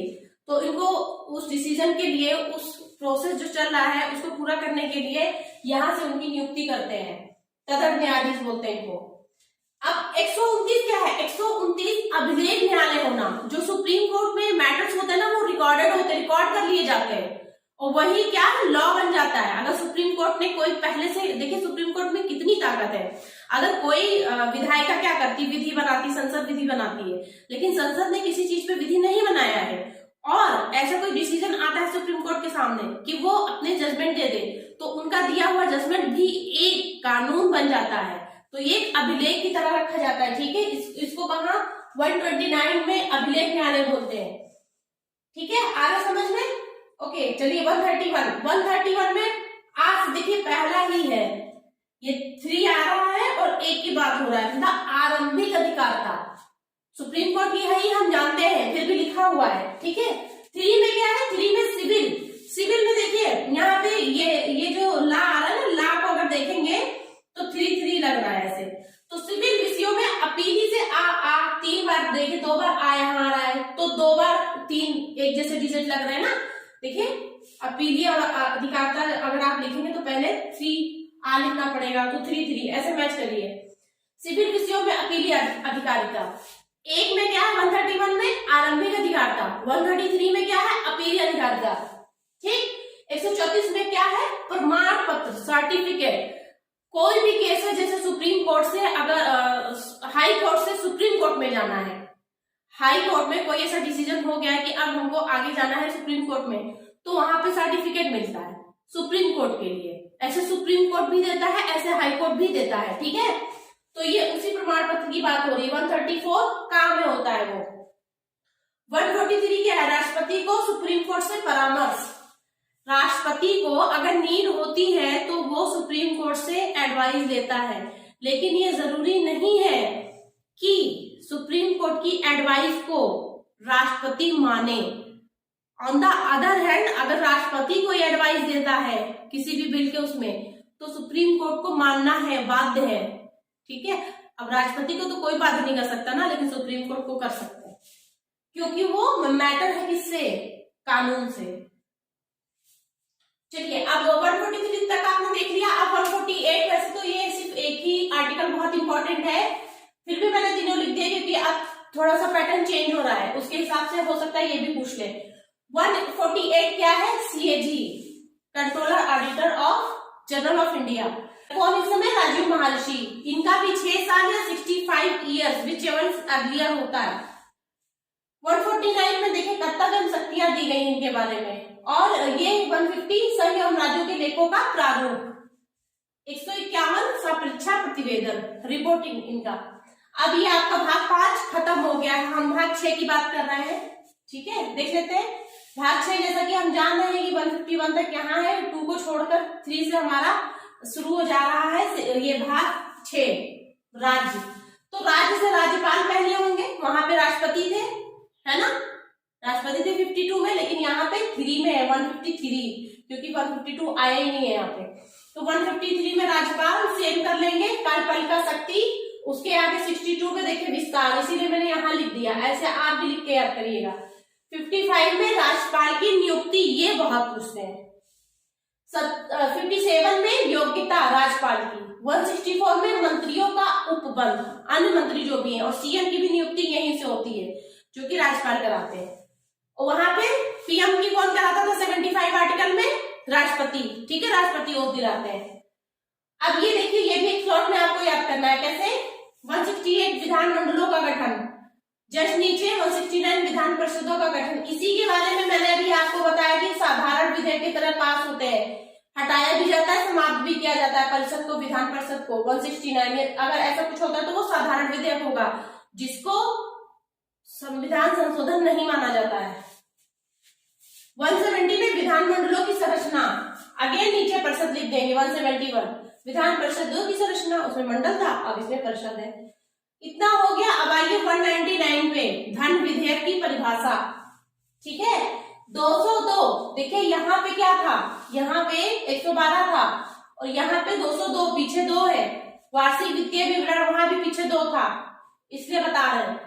204 विनियोग विधेयक, 212 13 मैंने आपको बता दिया है, 14 भी बता दिया है, क्योंकि यहाँ 124 में सुप्रीम कोर्ट था, यहाँ पे वही 124 को देखिए चेंज कर दिया गया। यहाँ से सब 200 से स्टार्ट हो रहे हैं ना, तो इतना आप आइडिया लगा लीजिएगा। यहाँ पे 214 उच्च न्यायालय है। कितने हमारे यहाँ उच्च न्यायालय है? 24 उच्च न्यायालय है। एक अभी हमारा तेलंगाना में बन रहा है, अगर वो बन गया तो अभी जल्दी चालू अगर हुआ तो 25 हो जाएंगे, अदरवाइज अभी तक 24 है। ठीक है, 215 में देखिए, यहाँ पे 129 था, और यहाँ पे 215 में अभिलेख न्यायालय। 226 मैंने आपको बताया था जब हमने आर्टिकल 32 आपको पढ़ाया था मौलिक अधिकार में। सेम प्रोसेस हमारा कहाँ होता है? हाई कोर्ट में 226 के तहत। ये देखिए 227 क्या है? अधीक्षण की शक्ति हाई कोर्ट की। 248 अवशिष्ट विधायी शक्तियां, ये भी बहुत पूछते हैं। 248 किसके बारे में है? अवशिष्ट विधायी शक्तियां, जो भी शक्तियां जो बचे कुचे हैं, जिनके राजवाज किसी का कुछ नहीं है, तो वो यहाँ पे आती है, और उस पे कानून कौन बनाता है? संसद बनाता है। 249 देखिए, राज्य सूची के संबंध में विधि बनाने की संसद की शक्ति। अगर उसको लगता है संसद को कि ये राष्ट्रीय महत्व का सब्जेक्ट है, तो वह राज्य सूची से बिना पूछे भी कानून बनाएगी, अगर उसे लगता है कि सोसाइटी के वेलफेयर के लिए है तो। ठीक है, 249। आगे देखते हैं 253 अभी हमने आपको बताया था 51 में नीति निर्देशक तत्व में कि सरकार अंतर्राष्ट्रीय सुरक्षा शांति के लिए सारे कार्य करेगी, जैसे कि हमारी विदेश नीति। वही विदेश नीति का यहाँ से भी है लिंक, देखिए 253 अंतर्राष्ट्रीय जो भी इंटरनेशनल एग्रीमेंट्स होते हैं, करार होते हैं, वो इसी आर्टिकल के तहत से होते हैं। अब देखिए 253 ऊपर लिख दिया। 250 अब है आपात की स्थिति में संसद द्वारा कानून बनाना। आपात की जब स्थिति हो जाती है तो संसद जो कानून बनाती है वो 6 महीने तक वैलिड होता है, उसके बाद वो फिर से वही काम करेगी। ठीक है, फिर से विधेयक डालेगी, फिर से बनाएगी, अमेंडमेंट करेगी, तब जाके फिर से 6 महीने का एक्सटेंड होगा। लेकिन एक बार में बनाया गया आपात की स्थिति में संसद द्वारा कानून सिर्फ 6 महीने तक वैलिड होता है। अच्छा 260 देखिए क्या है। 260 से पहले आप 252 देख लीजिए। 2 या 2 से अधिक राज्य आपसी सहमति से सोच समझ से कोई एक विधि बना सकते हैं, और वो विधि पूरी तरह वो फॉलो करेंगे उतनी ही वैध होगी जितनी और इस विधि का कोई अन्य राज्य भी एक्सेप्ट कर सकता है। ठीक है, ये यहाँ पे 252 में। अब देखिए 260 क्या है। 260 में भारत देश अपना जो है वो अन्य देश की सरकार से प्रत्युहार ले सकेगी। जैसे बांग्लादेश में कोई वर्क हो रहा है तो कहीं ना कहीं कोऑर्डिनेशन के थ्रू हो रहा है, एक तो यहाँ जाएगा। 252 एग्रीमेंट हुआ लेकिन कोई कार्य हुआ। बांग्लादेश में ज्यादातर काम देखिए कौन इंडिया कराती है, अभी इतनी बिजली परियोजनाएं हैं, नेपाल में बिजली परियोजनाएं हैं, भूटान में, तो जो वर्क को लेती है ना अपने ऊपर वहन करती है वो इसी में है। देखिए अन्य देश की सरकार से कृत्यों का भार ले सकेगी इसी में 260 में। 262 नदी विवाद संबंधी निर्णय, जो भी अंतरराज्यीय नदी की विवाद होते हैं, डिसीजन लेना होता है, वो इसी में आता है 262 में। 263 क्या है, अंतरराज्यीय परिषद के बारे में है। ठीक है, 280 वित्त आयोग, वित्त आयोग किसमें है 280 में, 280 में वित्त आयोग के बारे में है। अब आप थोड़ा ये देख लीजिए, जो मैंने ब्रैकेट्स में डाले हुए हैं वो थोड़े से इंपॉर्टेंट है। ये 137 क्या है, 137 सुप्रीम कोर्ट का रिव्यू पिटीशन है, पूर्वानुलोकन, फिर से पुनर्विचार करिए, उसकी बात हो रही है रिव्यू पिटीशन की। और 136 क्या है, SLP स्पेशल लीव पिटीशन, इसमें इजाजत मिलती है, विशेष इजाजत। 312 आर्टिकल 312 और 249, ये देखिए 249 यहाँ पे राज्य सूची है ना, इसलिए इस पर राज्यसभा हावी होगी, लोकसभा इस पे हावी नहीं हो सकती। लोकसभा को यहाँ पे थोड़ा सा कम अधिकार है इन दोनों में, 312 और 249 आर्टिकल पे। 231 देखिए क्या है, 2 या 2 से अधिक राज्य में तो एक ही हाई कोर्ट। ऐसे बहुत सारे स्टेट हैं जिनके पास सिर्फ एक हाई कोर्ट है। आप वेस्ट बंगाल का देख लीजिए, अंडमान निकोबार द्वीप और आसपास के तक का है। इसमें देखिए सबसे लेटेस्ट जो बना है 2013 में, कौन है, MMT, मणिपुर, मेघालय, त्रिपुरा, इनके लिए एक ही है हाई कोर्ट और वो 2013 में डिसाइड हुआ है। तो ये तो आपके इसमें हो गए। अब हम भाग 15 देख लेते हैं जो कि हमारे निर्वाचन आयोग के बारे में है। 324 में स्टार्ट होते ही हम चुनाव आयोग को ले आएंगे। 326 में वयस्क मताधिकार की बात हो रही है, जो कि 61वें संविधान संशोधन द्वारा चेंज कर दिया गया, 18 वर्ष कर दिया गया, पहले 21 वर्ष था। 1989 से ये 18 वर्ष है 61वें संविधान संशोधन द्वारा। ठीक है, भाग 15 में से 324 से लेकर 329 तक है, वो चीजें आप देख के आइडिया भी लगा लेंगे। अगर इनके अलावा मान लीजिए 327 आ गया, 328 आ गया, तो जब 4 ही 5 अनुच्छेद है उसमें, तो आप 3 पढ़ लेंगे तो बाकी कॉमन सेंस भी तो लगा लेंगे ना। ठीक है, इसीलिए मैं समझा दिया मैंने आपको। भाग 16 देखिए क्या है, भाग 16 क्या है, आरक्षण के बारे में है, वीकर सेक्शन के बारे में। देखिए 330 लाइन से मैंने लिख दिया है, आप भी ऐसे ही लाइन से यहां तक याद करिए 348 तक। 330 में देखिए क्या है, लोकसभा में SC/ST आरक्षण, फिर आंध्र पे आ जाएगी लोकसभा में, लाइन से ये सब। 330 में है लोकसभा की बात हो रही है, तो सबसे पहले SC/ST आरक्षण, फिर 331 में लोकसभा में किसका आरक्षण है, एंग्लो इंडियन के बारे में। ठीक है, आंध्र भारतीय। 332 332 332 में विधानमंडल में फिर से वही चीज हम रिपीट कर दे रहे हैं जो कि लोकसभा वाला था।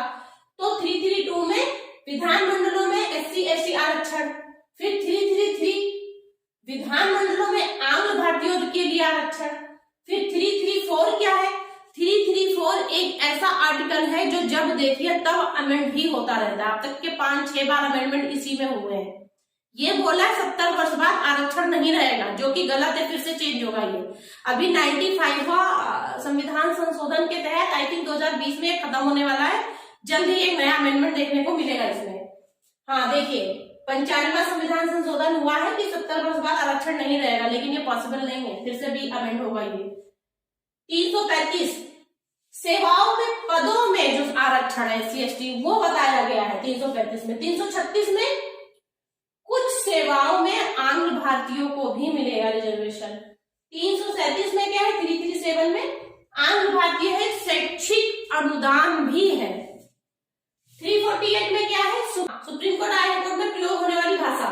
350 का क्या है, 350 क्या है, प्राथमिक स्तर प्राथमिक स्तर पर, जो कि अभी हमारा जो एजुकेशन बिल आया है उसमें इसकी भी बात कही गई है। तो ये देखिए यहीं से संविधान में है 350 का में मातृभाषा में प्राथमिक स्तर पर जितनी भी शिक्षाएं होंगी मातृभाषा में होंगी। ठीक है, प्राथमिक स्तर पर। तो ये इतना हो गया। आगे फिर हम देख लेते हैं, आइए हम आगे देख लेते हैं भाग 18। देखिए भाग 18 में क्या है, आपात के बारे में। 352 में क्या है, आपात की घोषणा। 353 में इसके प्रभाव के बारे में वर्णन किया गया है। 355 में देखिए यूनियन और स्टेट की सिक्योरिटी की बात की गई, किसमें, 355 आर्टिकल में। और 356 में ये वाला वो है जो राष्ट्रपति शासन लगता है। 356 में जब राष्ट्रपति को राज्यपाल इस बात की संस्तुति दे दे, रिपोर्ट दे दे कि अब राज्य में संवैधानिक तंत्र फेल हो गया है, 356 आर्टिकल के तहत आपात लग जाएगा। 357 में देखिए बताया गया है राष्ट्रपति शासन की शक्तियां क्या क्या है। राष्ट्रपति शासन जब स्टेट में जब ये 356 का रिपोर्ट जाएगा तो लगेगा उसकी शक्तियां 357 में दी हुई है। ठीक है, 358 और 359 मैंने आपको पहले पढ़ाया हुआ है। 358 में वो जो ऑटोमेटिक जैसे ही आपात की घोषणा होगी वैसे ही ये वाला मूल अधिकार स्वतः निलंबित हो जाएगा। वे कौन सा है, आर्टिकल 19, मतलब बोलने की स्वतंत्रता। ABCD करके है ना उसमें, जी तक, जीविका जी से जीविका वाला था वो। और 359 में देखिए क्या है, हमारे मौलिक अधिकार 32 तक है ना। देखिए आपने कहां से कहां तक की पढ़ा है, पहले आप पढ़ चुके हैं, देख चुके हैं। तो उसमें जो 20 और 21 है वो दोनों ही छोड़कर वो किसी भी तरह किसी भी हाल में वो आपात में निलंबित नहीं होते हैं, क्योंकि वो इतने इंपॉर्टेंट है, मैंने आपको बताया है क्यों। ठीक है, बाकी सब निलंबित हो जाएंगे कहां, 359 में। 360 में क्या बताया है, फाइनेंशियल इमरजेंसी के बारे में, मतलब वित्तीय आपात। लेकिन भारत में अभी तक के ऐसा हुआ ही नहीं है। एक बार ऐसी सिचुएशन बनी थी, लेकिन 2 हफ्ते का हम लोगों के पास फाइनेंस था, फॉरेक्स था। फॉरेक्स मतलब फॉरेन एक्सचेंज।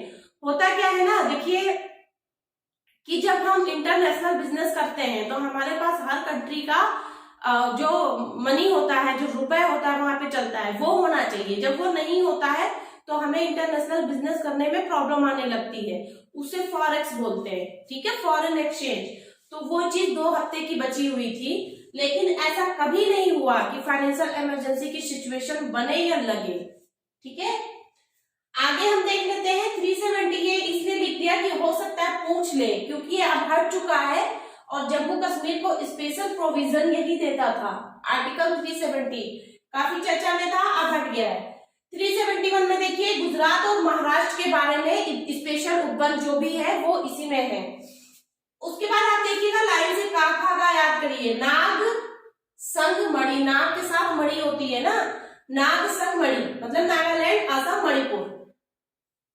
देख लीजिए, फिलहाल आपको इतना ही करना है, आपके सारे आर्टिकल्स हो चुके हैं। अब हम बात करते हैं आगे स्पेशल बातों पे कि जो चीजें क्वेश्चन कहां से आते हैं। ठीक है, देखिए सबसे पहले तो हम सूची के बारे में देख लेते हैं। संघ सूची, राज्य सूची, संमति सूची में क्या क्या विषय पूछ लेते हैं ये एग्जाम में। तो संघ में देखिए बैंकिंग और बीमा का काम कौन करता है। हम ऐसे दिमाग लगाएंगे कि बैंक तो देखिए नेशनलाइज बैंक जो होते हैं स्टेट के नहीं होते।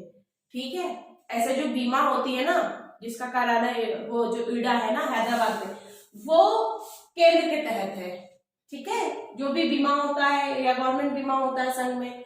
डाक दर भी आप जानते हैं, इसके जो एम्प्लॉय होते हैं सेंट्रल गवर्नमेंट के होते हैं। शेयर बाजार को स्टेट करता ही नहीं है। इसी तरह आपको समझना है विदेशी मामलों में भी क्या होगा, केंद्र की ही होगी बात होगी। रेडियो टेलीविजन प्रसारण निगम, जनगणना, जनगणना जो होता है वो तो भाई संघ का ही काम है, पूरे स्टेट में एक साथ संघ करवाती है। रेलवे हम जानते हैं सेंट्रल गवर्नमेंट का है, निगम भी जानते हैं। तो ऐसे करके आप याद करिए। लेकिन अब जनगणना से आ गया, जनगणना के बारे में और कुछ बताना है, परिवार नियोजन है, तो वो जनगणना में नहीं आता, उससे रिलेटेड जरूर आता है। लेकिन ध्यान रखिए पॉपुलेशन का जो काउंटिंग होता है कराने का काम वो किसका होता है, केंद्र का होता है। हमने ये देख लिया संघ सूची के विषय।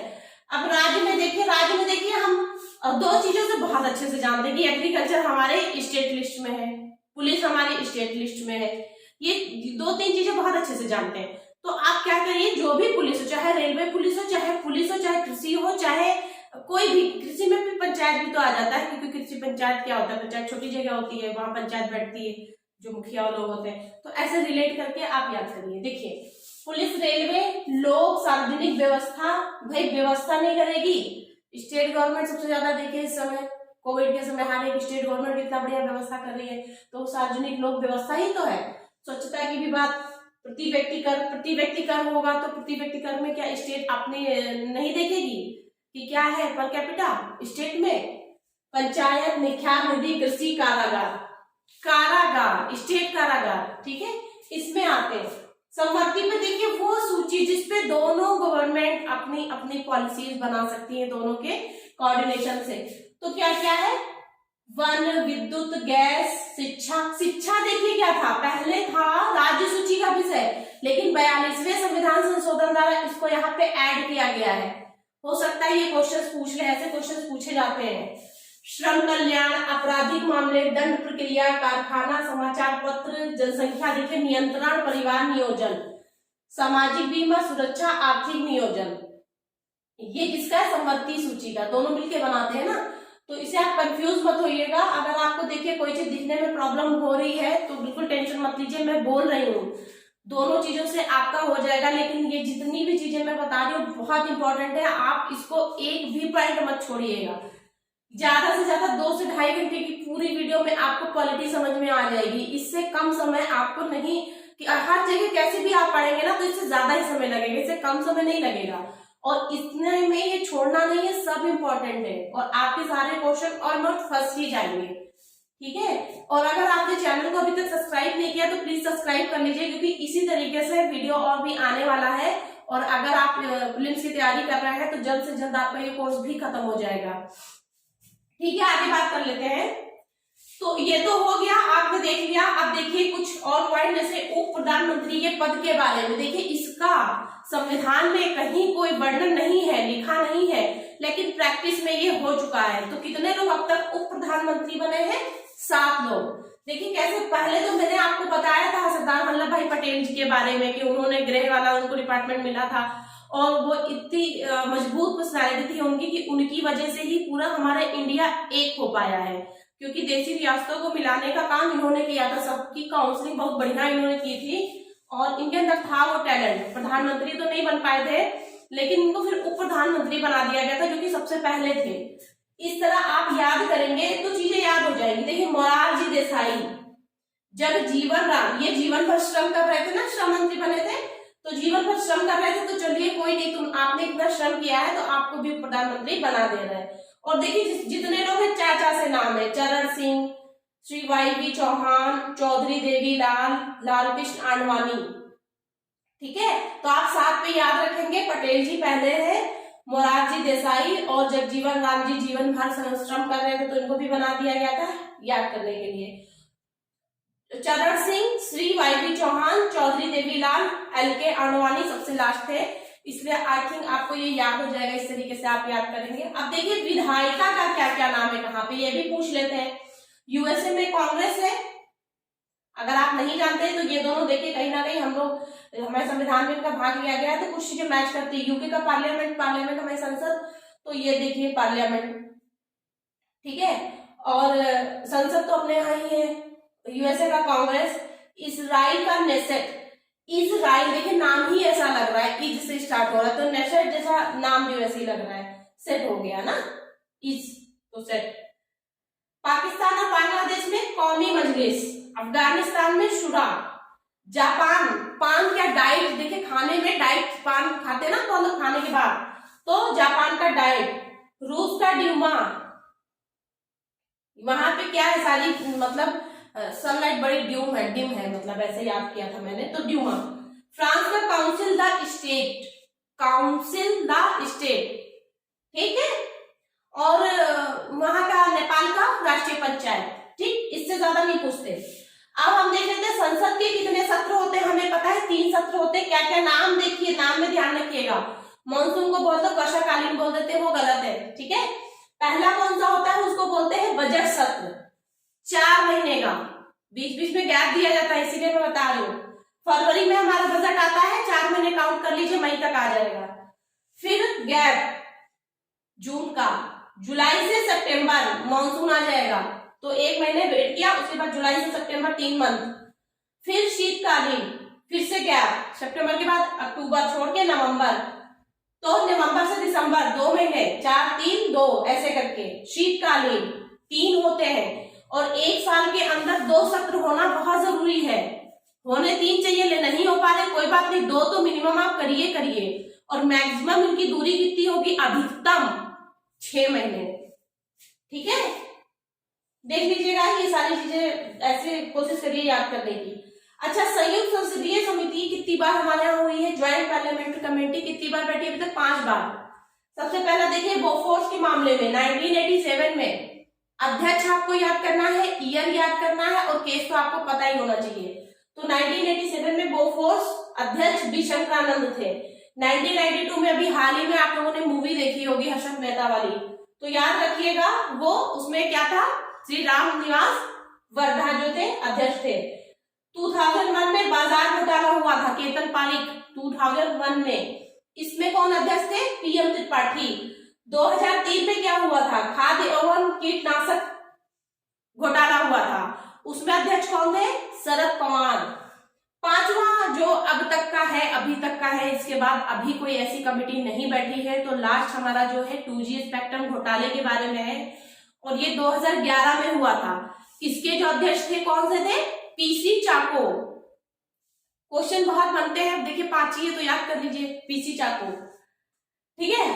अब देख लेते हैं यहाँ पे आगे राष्ट्रपति के बारे में हम कुछ चीजें देख लेते हैं। सबसे पहले तो हम देखते हैं कि राष्ट्रपति जी का जो योग्यता है किसमें है, योग्यता किसमें है, 58 में है, ठीक है। 58 में योग्यता क्या है, देखिए भारत के नागरिक होने चाहिए, मैंने आपको बताया था भारतीय नागरिक के लिए क्या क्या है, तो भारत के नागरिक होने चाहिए, एज 35 हो, लेकिन मैक्सिमम एज नहीं है ये, मैक्सिमम कितनी भी हो लेकिन मिनिमम 35 हो, 35 हो, और बोलते हैं कि लोकसभा सदस्य चुने जाने योग्य हो। इसका क्या मतलब होता है, इसका ये मतलब होता है कि लोकसभा के सदस्य जो होते हैं उनका मिनिमम एज 25 है, और जो राज्यसभा के होते हैं उनका मिनिमम एज 30 है।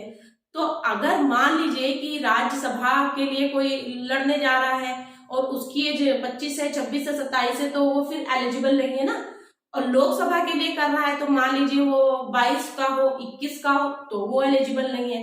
इसलिए ये वाला लाइन लिखा जाता है कि लोकसभा सदस्य निर्वाचित होने की योग्यता होनी चाहिए, वो मतलब है कि आप 25 साल के होने चाहिए, 50 प्रस्तावक और 50 अनुमोदक होने चाहिए, तभी होगा।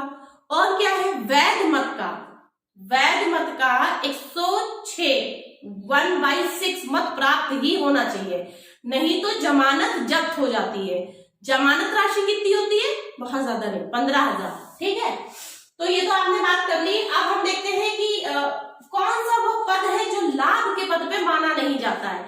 हम अपने राष्ट्रपति जी को लाभ का पद नहीं बोल सकते, वो इतनी संवैधानिक पोस्ट है, इतनी बड़ी जिम्मेदारी की, देश के सबसे पहले नागरिक है वो, तो वो एक लाभ के लिए काम नहीं कर रहे हैं, वो जिम्मेदारी के लिए कर रहे हैं। वो कितनी बड़ी जिम्मेदारी है कि हाँ, वो बात अलग है कि उनको सैलरी दी जाती है, लेकिन वो सैलरी उनके कंपैरिजन में कोई मैटर नहीं करती, ठीक है। तो राष्ट्रपति, उपराष्ट्रपति, देखिए मैंने पहले भी आपको बताया था, राष्ट्रपति, उपराष्ट्रपति, राज्यपाल, संघ और राज्य के मंत्री, ये सब अच्छे कार्य करते हैं, इसलिए कंसीडर नहीं किए जाते, ठीक है। देखिए कार्यपालिका शक्ति जो होती है, शक्ति तो राष्ट्रपति में निहित होती है, लेकिन वो नाम मात्र की होती है। अगर पूछ ले कि वास्तविक शक्ति किसमें निहित होती है, तो संघ के मंत्रिमंडल में, जिसका मुखिया कौन होता है, प्रधानमंत्री होता है, उसका मुखिया प्रधानमंत्री होता है, ठीक है। अब हम बात कर लेते हैं निर्वाचन कैसे होता है, जो कि 4 से निर्वाचन मैंने आपको याद कराया था। देखिए निर्वाचन में सबसे पहले आप दिमाग लगाइए कि अगर निर्वाचन में किसी को, ऐसे लोगों को रख दिया जाएगा जिसको हमने ही बनाया है, 20 लोगों का हो रहा है कि 20 लोग बोल दें कि भैया हम ये बनेंगे, और जिसमें से 15 लोगों को मैंने ही अपॉइंट कर दिया है, तो क्या फायदा है ऐसे निर्वाचन का। यहाँ मैं ये समझाने की कोशिश करती हूँ कि मनोनीत सदस्य नहीं आते, जब राष्ट्रपति खुद नॉमिनेट करते हैं, मनोनीत करते हैं, तो जो वो खुद ही कर रहे हैं तो वो अपने पक्ष में ये चीज नहीं रख सकते ना। कैसे रख सकते? जिसको हम ही बना रहे हो हमको करेगा तब तो हम मेजोरिटी में ऊपर बढ़ जाएंगे किसी अदर के कंपैरिजन में, है ना। और वैसे भी राष्ट्रपति के बनने के बाद मनोनीत होते हैं, इसलिए भी शामिल नहीं करते, दोनों बातें होती है। तो देखिए कौन कौन होते, दोनों सदन के और विधानमंडल के। इसमें तीन लोग ऐसे काउंट करिए, जब उसमें पढ़ेंगे ना आप उपराष्ट्रपति में, तो उपराष्ट्रपति में 2 लोग हैं, इसलिए आगे कंफ्यूजन ना हो। 3 पकड़ के चलिए। देखिए राज्यसभा लोकसभा दोनों में ही ये बराबर का हक रखते हैं, तो वो दोनों लोग बराबर में ही सामने आएंगे। लेकिन कौन से? वही जो निर्वाचित सदस्य है। ऐसे ही विधानमंडलों में भी उन्हीं लोगों को लिया जाएगा जो कि निर्वाचित सदस्य है। तो 3 लोग हो गया, विधानमंडल एक जो कि स्टेट में होता है, लोकसभा राज्यसभा, यहाँ के निर्वाचित सदस्य लिए जाते हैं इनके इलेक्शन के समय, निर्वाचन में। और नया इसमें क्या है? नया इसमें क्या, वो तो पुराना गया लेकिन अभी ही नया है। 70वें संविधान 70वें संविधान संशोधन द्वारा दिल्ली और पुदुचेरी के विधानमंडलों के निर्वाचित सदस्यों को निर्वाचन मंडल में शामिल किया गया है। आपको बता दें कि यूनियन में से बहुत सी जगह है जहां पे नहीं है विधानमंडल, ठीक है। तो इस वजह से यहाँ पे 2 जगह है, तो यहाँ 70वें संविधान संशोधन को अमेंड करके इनको निर्वाचन मंडल में शामिल किया गया है। और अगर कुछ ऐसा होता है कि राष्ट्रपति का जो चुनाव है वो खारिज हो जा रहा है, तो उनके द्वारा किए जो कार्य होते ना वो खारिज नहीं होते, कभी भी नहीं खारिज होते, ठीक है। चलिए इसमें क्या होता है ये तो मैंने बता दिया। दोनों परिषदें इसमें शामिल नहीं है, विधान परिषदें वो भी बनाया ही जाता है 169 के तहत। विधान परिषद शामिल नहीं है, विधानमंडल, लोकसभा, राज्यसभा, ठीक है, केवल निर्वाचित सदस्य। एकल संक्रमणीयता आधार पर होता है अप्रत्यक्ष निर्वाचन। अप्रत्यक्ष निर्वाचन ही तो होता है, जनरल पीपल नहीं दे सकती ना उसको। और क्या होता है ना कि एकल संक्रमणता का मतलब होता है कि पहले सबका देख लेते हैं एक जन का कितना वोट जा रहा है। अगर 2 लोगों का बराबर हो जा रहा है तो उसको इक्वल करके फिर दूसरे को उसका वेटेज देते हैं। वो एक प्रोसेस है, वो पूछते नहीं है, इसलिए उस पर ध्यान रख दीजिए, ठीक है। अच्छा 1971 की जनसंख्या को आधार माना गया है। अगर इनके इलेक्शन होंगे तो अब जनसंख्या से क्या लेना देना, जनसंख्या के आधार पर ही कहीं के देखिए यूपी में 80 सीटें हैं। 80 सीटें क्यों हैं? जस्ट बिकॉज ऑफ पॉपुलेशन, क्योंकि यूपी में जो जनसंख्या ना बहुत बड़ी है, उसके हिसाब से वहां के क्षेत्र के लोगों का आवंटन किया गया कि इतने लोग यहाँ से बनेंगे। क्या बनेंगे? सांसद बनते ना, लोकसभा सदस्य, तो सदस्य बनेंगे जनसंख्या के अनुसार, और वो क्या होते हैं उसमें शामिल होते हैं निर्वाचन मंडल में। तो अगर जनसंख्या को देखा जाए तो हो सकता है कोई अदर स्टेट या यूपी में ही और पॉपुलेशन बढ़ गया तो सीटें और बढ़ सकती हैं। तो इन सीटों को कंट्रोल कब तक रखा गया है कि नहीं बढ़ाना है? 2026 तक। और ये हुआ कब था? 1971 में। कंफ्यूज मत होइएगा, मुझे कंफ्यूजन थी इसमें, इसलिए मैं बता रही हूँ। तो 84वें संविधान संशोधन द्वारा इस वाली पॉपुलेशन को स्थिर कर दिया गया है सीटों के मामले में कि अभी ऐसा कुछ परिसीमन वगैरह नहीं होगा। तो वो जो जनसंख्या का आधार है उसी आधार पर निर्वाचन मंडल डिसाइड करते हैं, ठीक है। इतना हो गया। अब हम बात कर लेते हैं कि इनका निर्वाचन हो गया तो इनका पद अगर हो गया तो कितने साल तक के काम करेंगे? 5 साल तक। 5 साल तक के करते हैं। अगर कोई केस ऐसा हो जाए, महाभियोग लग जाए, त्याग पत्र दे दे, मृत्यु हो जाए, कुछ भी कारण ऐसे हो सकते हैं, तो क्या होगा? उपराष्ट्रपति, ये मैं पहले आपको बता चुकी हूँ, उपराष्ट्रपति राष्ट्रपति का कार्य करेंगे। अगर उपराष्ट्रपति नहीं है तो मुख्य न्यायाधीश करेंगे, ठीक है। खैर वो तो अलग बात है। तो क्या करेंगे? अगर मान लीजिए कि राष्ट्रपति जी ने त्याग पत्र दे दिया तो किसको देंगे त्याग पत्र? उपराष्ट्रपति को। देखिए नॉर्मली जो शपथ दिलाता है ना त्याग पत्र, उसको दिया जाता है। जैसे सीजीआई वगैरह किसको देते हैं? उनको कौन कराता है? राष्ट्रपति कराते हैं, तो राष्ट्रपति को देंगे। लेकिन राष्ट्रपति जी को कौन दिलाता है शपथ? CJI, chief justice of India. अगर वो नहीं है तो उनके बिहाफ पे जो भी सीनियर जज होगा वहां का वो दिलाएगा। लेकिन त्याग पत्र उनको नहीं देते हैं, वो त्याग पत्र उपराष्ट्रपति को देते हैं और उपराष्ट्रपति तत्काल सूचना किसको देगा? लोकसभा स्पीकर को। ठीक है, चलिए इतनी बात हो गई। ये मैंने बता दिया था कि शपथ सीजीआई के सम्मुख लेते हैं, अगर नहीं है तो वर्चुअल जज के सामने, और इनकी जो सैलरी होती है सैलरी कहने के लिए होती है, क्योंकि वो काम इतना बड़ा संवैधानिक पद है, तो उनकी जो सैलरी होती है संचय निधि से दी जाती है और उनकी सैलरी में कोई कटौती नहीं कर सकते। ठीक है, अब हम बात कर लेते हैं महाभियोग की। मान लीजिए कि पद तो बन गया, ठीक है, फिर महाभियोग क्या कारण होगा? महाभियोग बहुत बड़ी बात है, ये नहीं होता है, लेकिन फिर भी प्रोविजन है इसका संविधान में। देखिए क्या है 61 में, 60 के बाद जस्ट बाद में। ये अर्ध न्यायिक प्रक्रिया है। अर्ध न्यायिक क्यों? क्योंकि जांच वगैरह किया जाता है। तो देखिए दोनों सदन इनके लिए इंपॉर्टेंट होता है। कोई उपराष्ट्रपति तो है नहीं कि हम राज्यसभा की बात करें, उपराष्ट्रपति में राज्यसभा में होता है, इसलिए मैं यहाँ बता दे रही हूँ। तो राष्ट्रपति का जो ये प्रस्ताव होता है महाभियोग का, किसी भी सदन में कोई भी उठा सकता है, ला सकता है, चाहे राज्यसभा चाहे लोकसभा। लेकिन क्या करना होता है?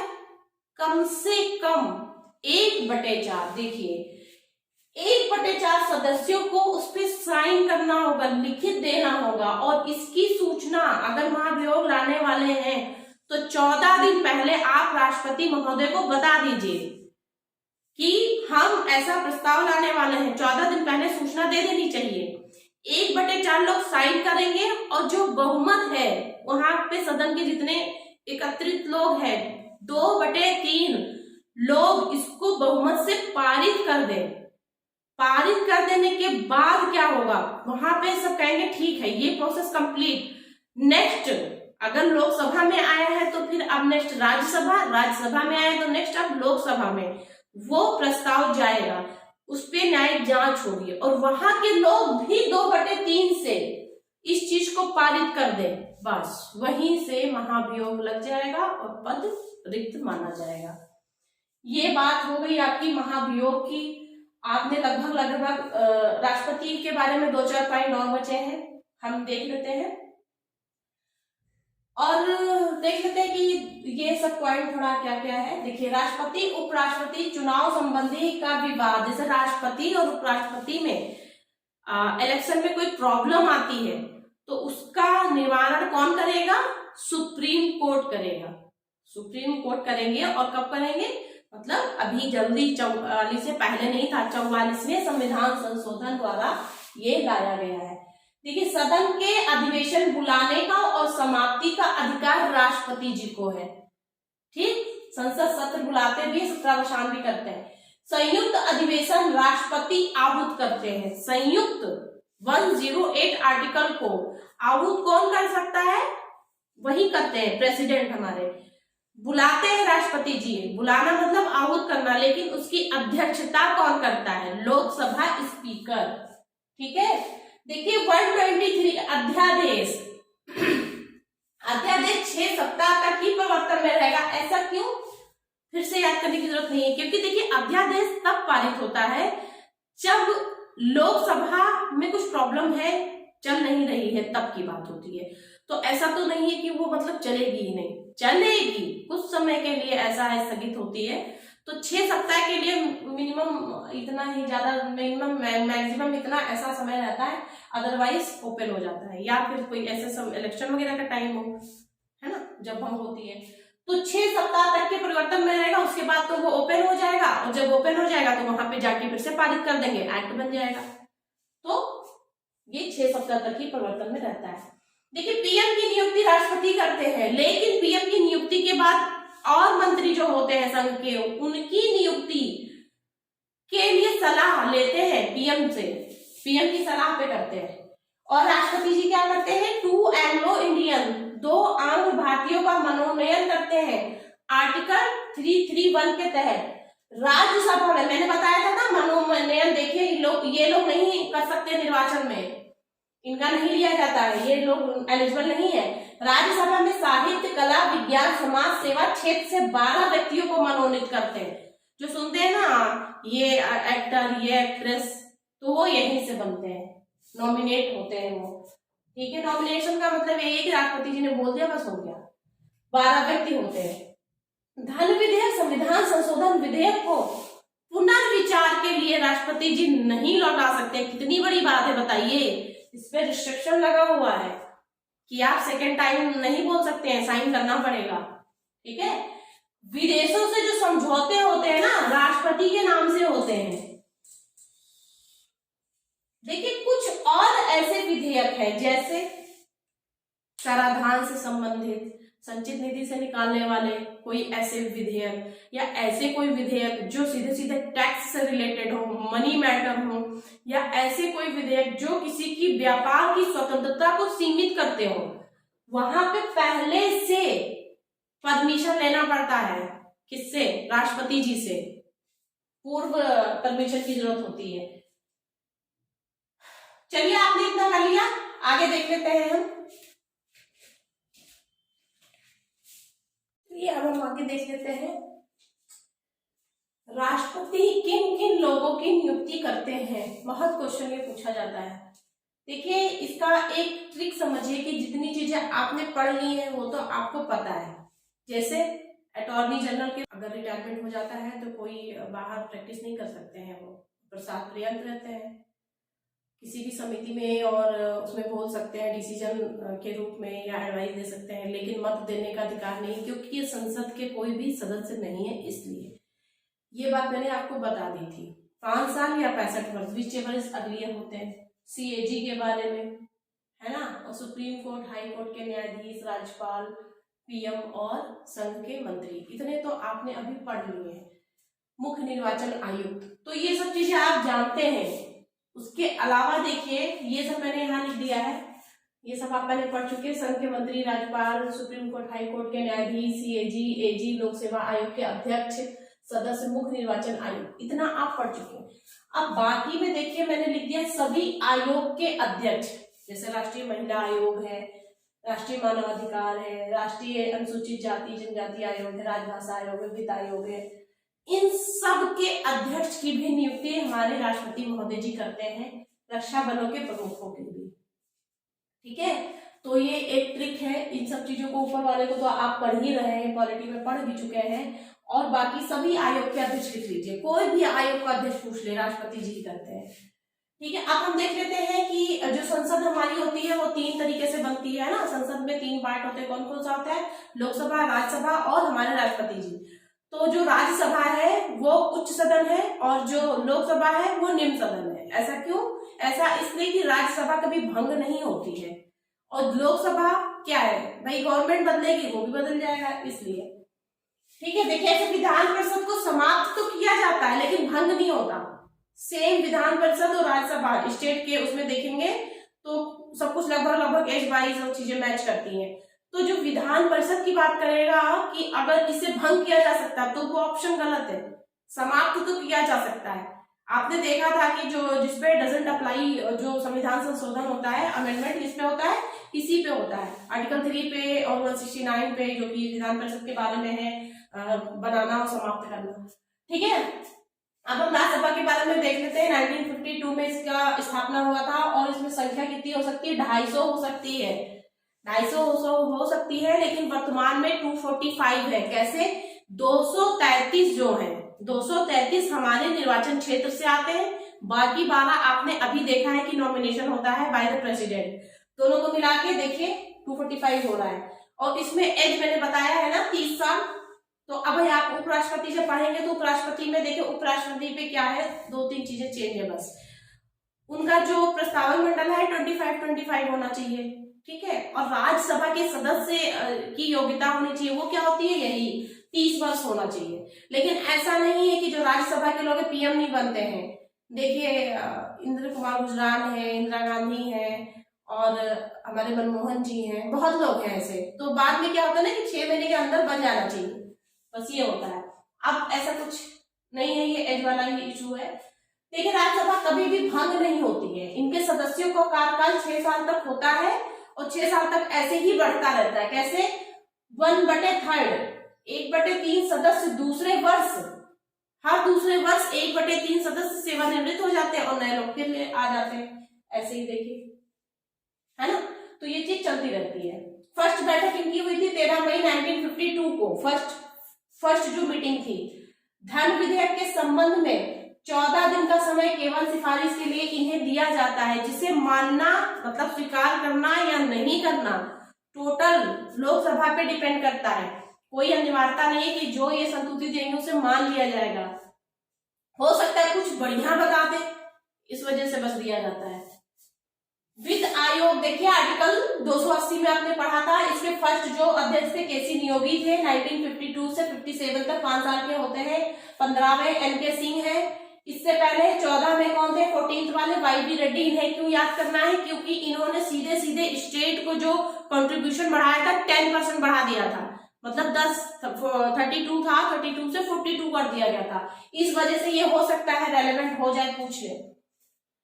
अब देखिए बाकी तो इसमें आपने देख लिया कि संविधान संशोधन विधेयक और को वो क्या करते हैं, मना नहीं कर सकते हैं धन विधेयक को पुनर्विचार के लिए राष्ट्रपति। और किस पे पूर्व परमिशन की आवश्यकता होती है? कोई भी नया राज्य वगैरह होगा, आर्टिकल 3 होगा, और नाम में सीमाओं में परिवर्तन करना होगा, किसी भी व्यापार में स्वतंत्रता को सीमित करना होगा, कराधान से संबंधी जितने भी टैक्स एक्ट से रिलेटेड होंगे वो सब में पहले से पूर्व परमिशन की आवश्यकता होती है।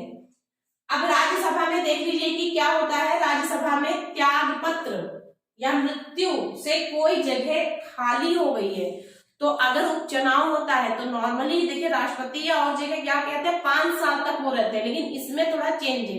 इसमें क्या है कि मान लीजिए कोई ऐसा सदस्य जिसको 6 साल तक रहना था, उसकी किसी वस्तु मतलब जगह खाली हो जाती त्याग पत्र से या मृत्यु से, और वो 2 साल ही केवल कार्य कर पाया तो उसके बचे है ना, रिटायर हो सकता है, रिटायरमेंट जैसे चीज उसके पास ना हो, इनके समझाने के लिए बता रहे। तो 4 साल उसके पास बचे हैं या 3 साल उसने कर लिया है तो 3 साल बचे हैं, तो जो उपचुनाव होगा वो 3 साल के लिए होगा, 6 साल के लिए नहीं होगा। ठीक है, ये चीज है। अच्छा, सभापति आप जानते हैं कि उपराष्ट्रपति होते हैं, लेकिन अगर उपराष्ट्रपति नहीं है तो कौन होंगे? तो सभा के जो उपसभापति होते हैं ना वो होते हैं। अगर वो भी नहीं है तो सबसे जो सीनियर होगा उसको बना दिया जाएगा। राज्यसभा साधारण जो विधेयक होती है उसको 6 माह तक अपने पास रोक सकती है। देखिए आर्टिकल 170 क्या बोल रहा है? विधानसभा सदस्यों की अधिकतम सीमा 500 होगी और मिनिमम 60 होगी, लेकिन ऐसे कई स्टेट हैं जहाँ पे 40 है। ठीक है, और परिषद में जो विधान परिषद में सदस्यों की संख्या 1/3 से अधिक नहीं होगी। अभी रिसेंट में ये क्वेश्चन पूछा गया था। अब देख लीजिए कि सीटें कैसे हैं। ये मैंने थोड़ा सा अपने तरीके से कोड बनाया है, आप लोग अपनी तरीके से भी बना सकते हैं। यूपी में हमें याद रहता है, यूपी और महाराष्ट्र हमें याद रहता है।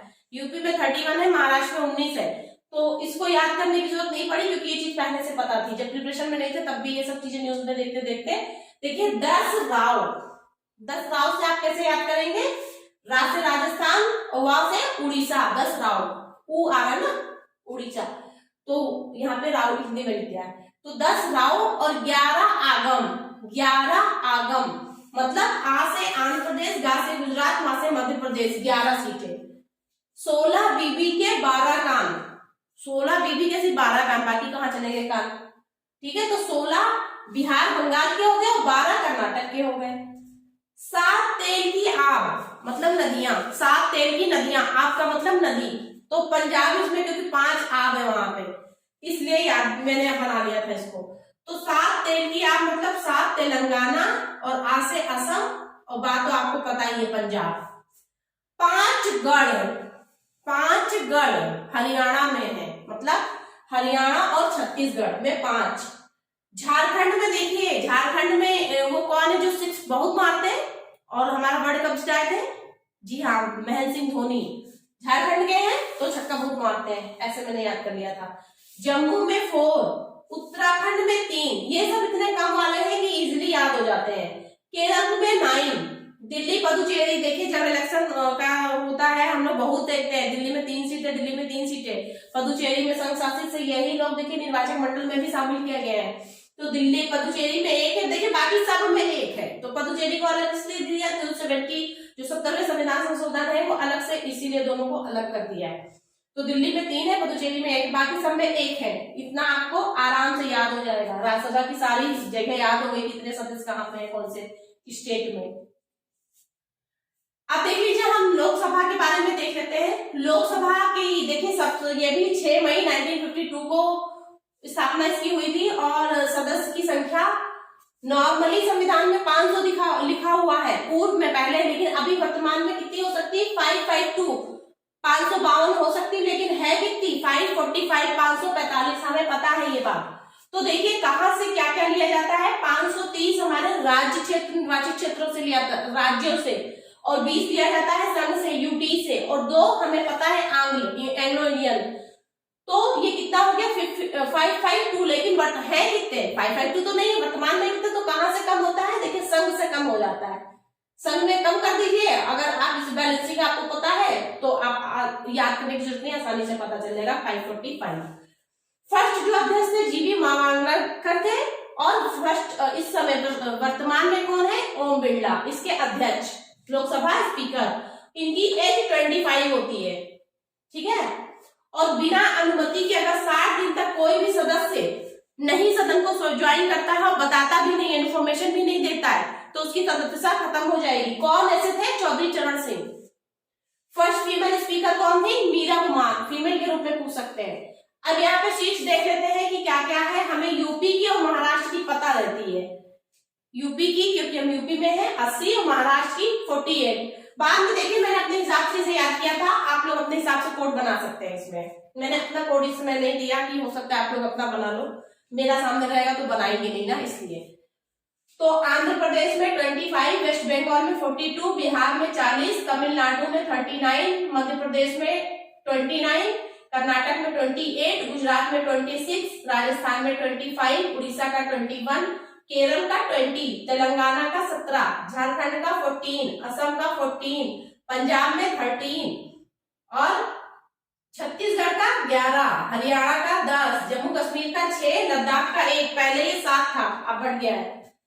उत्तराखंड में देखिए 5, हिमाचल प्रदेश में, हिमाचल में आप दिमाग लगाइएगा कोड कैसे बनाना है। हिमाचल में 4 है तो 4 से 4, दिल्ली में 7, जीएमटी, अरुण के पास जीएमटी घड़ी है, ऐसा समझिए। 2, गोवा, मणिपुर, त्रिपुरा, जीएमटी, अरुणाचल प्रदेश में 2 है, बाकी सब में 1 है। ये आपका हो गया। आप मैपिंग के थ्रू भी इसे कर सकते हैं। मैं आपको एक थोड़ा सा क्लू दे देती हूँ कैसे। आप राजस्थान और गुजरात आसपास है ना, अगर राजस्थान में जाएंगे ऊपर रहेगा, नीचे जाएंगे तो बढ़ जाएगा, तो जस्ट 1 बढ़ जाएगा राजस्थान से। राजस्थान बड़ा स्टेट है, लेकिन फिर भी वहां पे जनसंख्या कम है, जनसंख्या के बेस पे यहाँ पे सीटें अलॉट होती हैं, ठीक है। तो 25 और गुजरात में 26। अच्छा, अब नीचे आएंगे तो क्या होता है कि थोड़ा सा ज्यादा नीचे चले गए, तो 27 तो कोई नहीं है, फिर 28 कर्नाटका में है, एमपी थोड़ा बड़ा स्टेट है तो 29 है। ऐसे करके आप अपने हिसाब से याद कर लीजिएगा। तो ये देखिए इतनी बात हो गई, और ये हमारी सेकंड क्लास है। सेकंड क्लास में आपने इतना कर लिया, और एक क्लास और बाकी है, उसके बाद आपकी पूरी क्वालिटी खत्म हो जाएगी। कुछ भी आपको बाहर से पढ़ने की जरूरत नहीं है, हम सब कुछ करा देंगे। बस आप इतना करिए कि इस चीज को अच्छे से कर लीजिए, और चैनल को सब्सक्राइब जरूर कर लीजिए, जिससे आपको आने वाले सारी क्लास की नोटिफिकेशन मिल सके, ठीक है। और पढ़ाई करते रहिए। Thank you.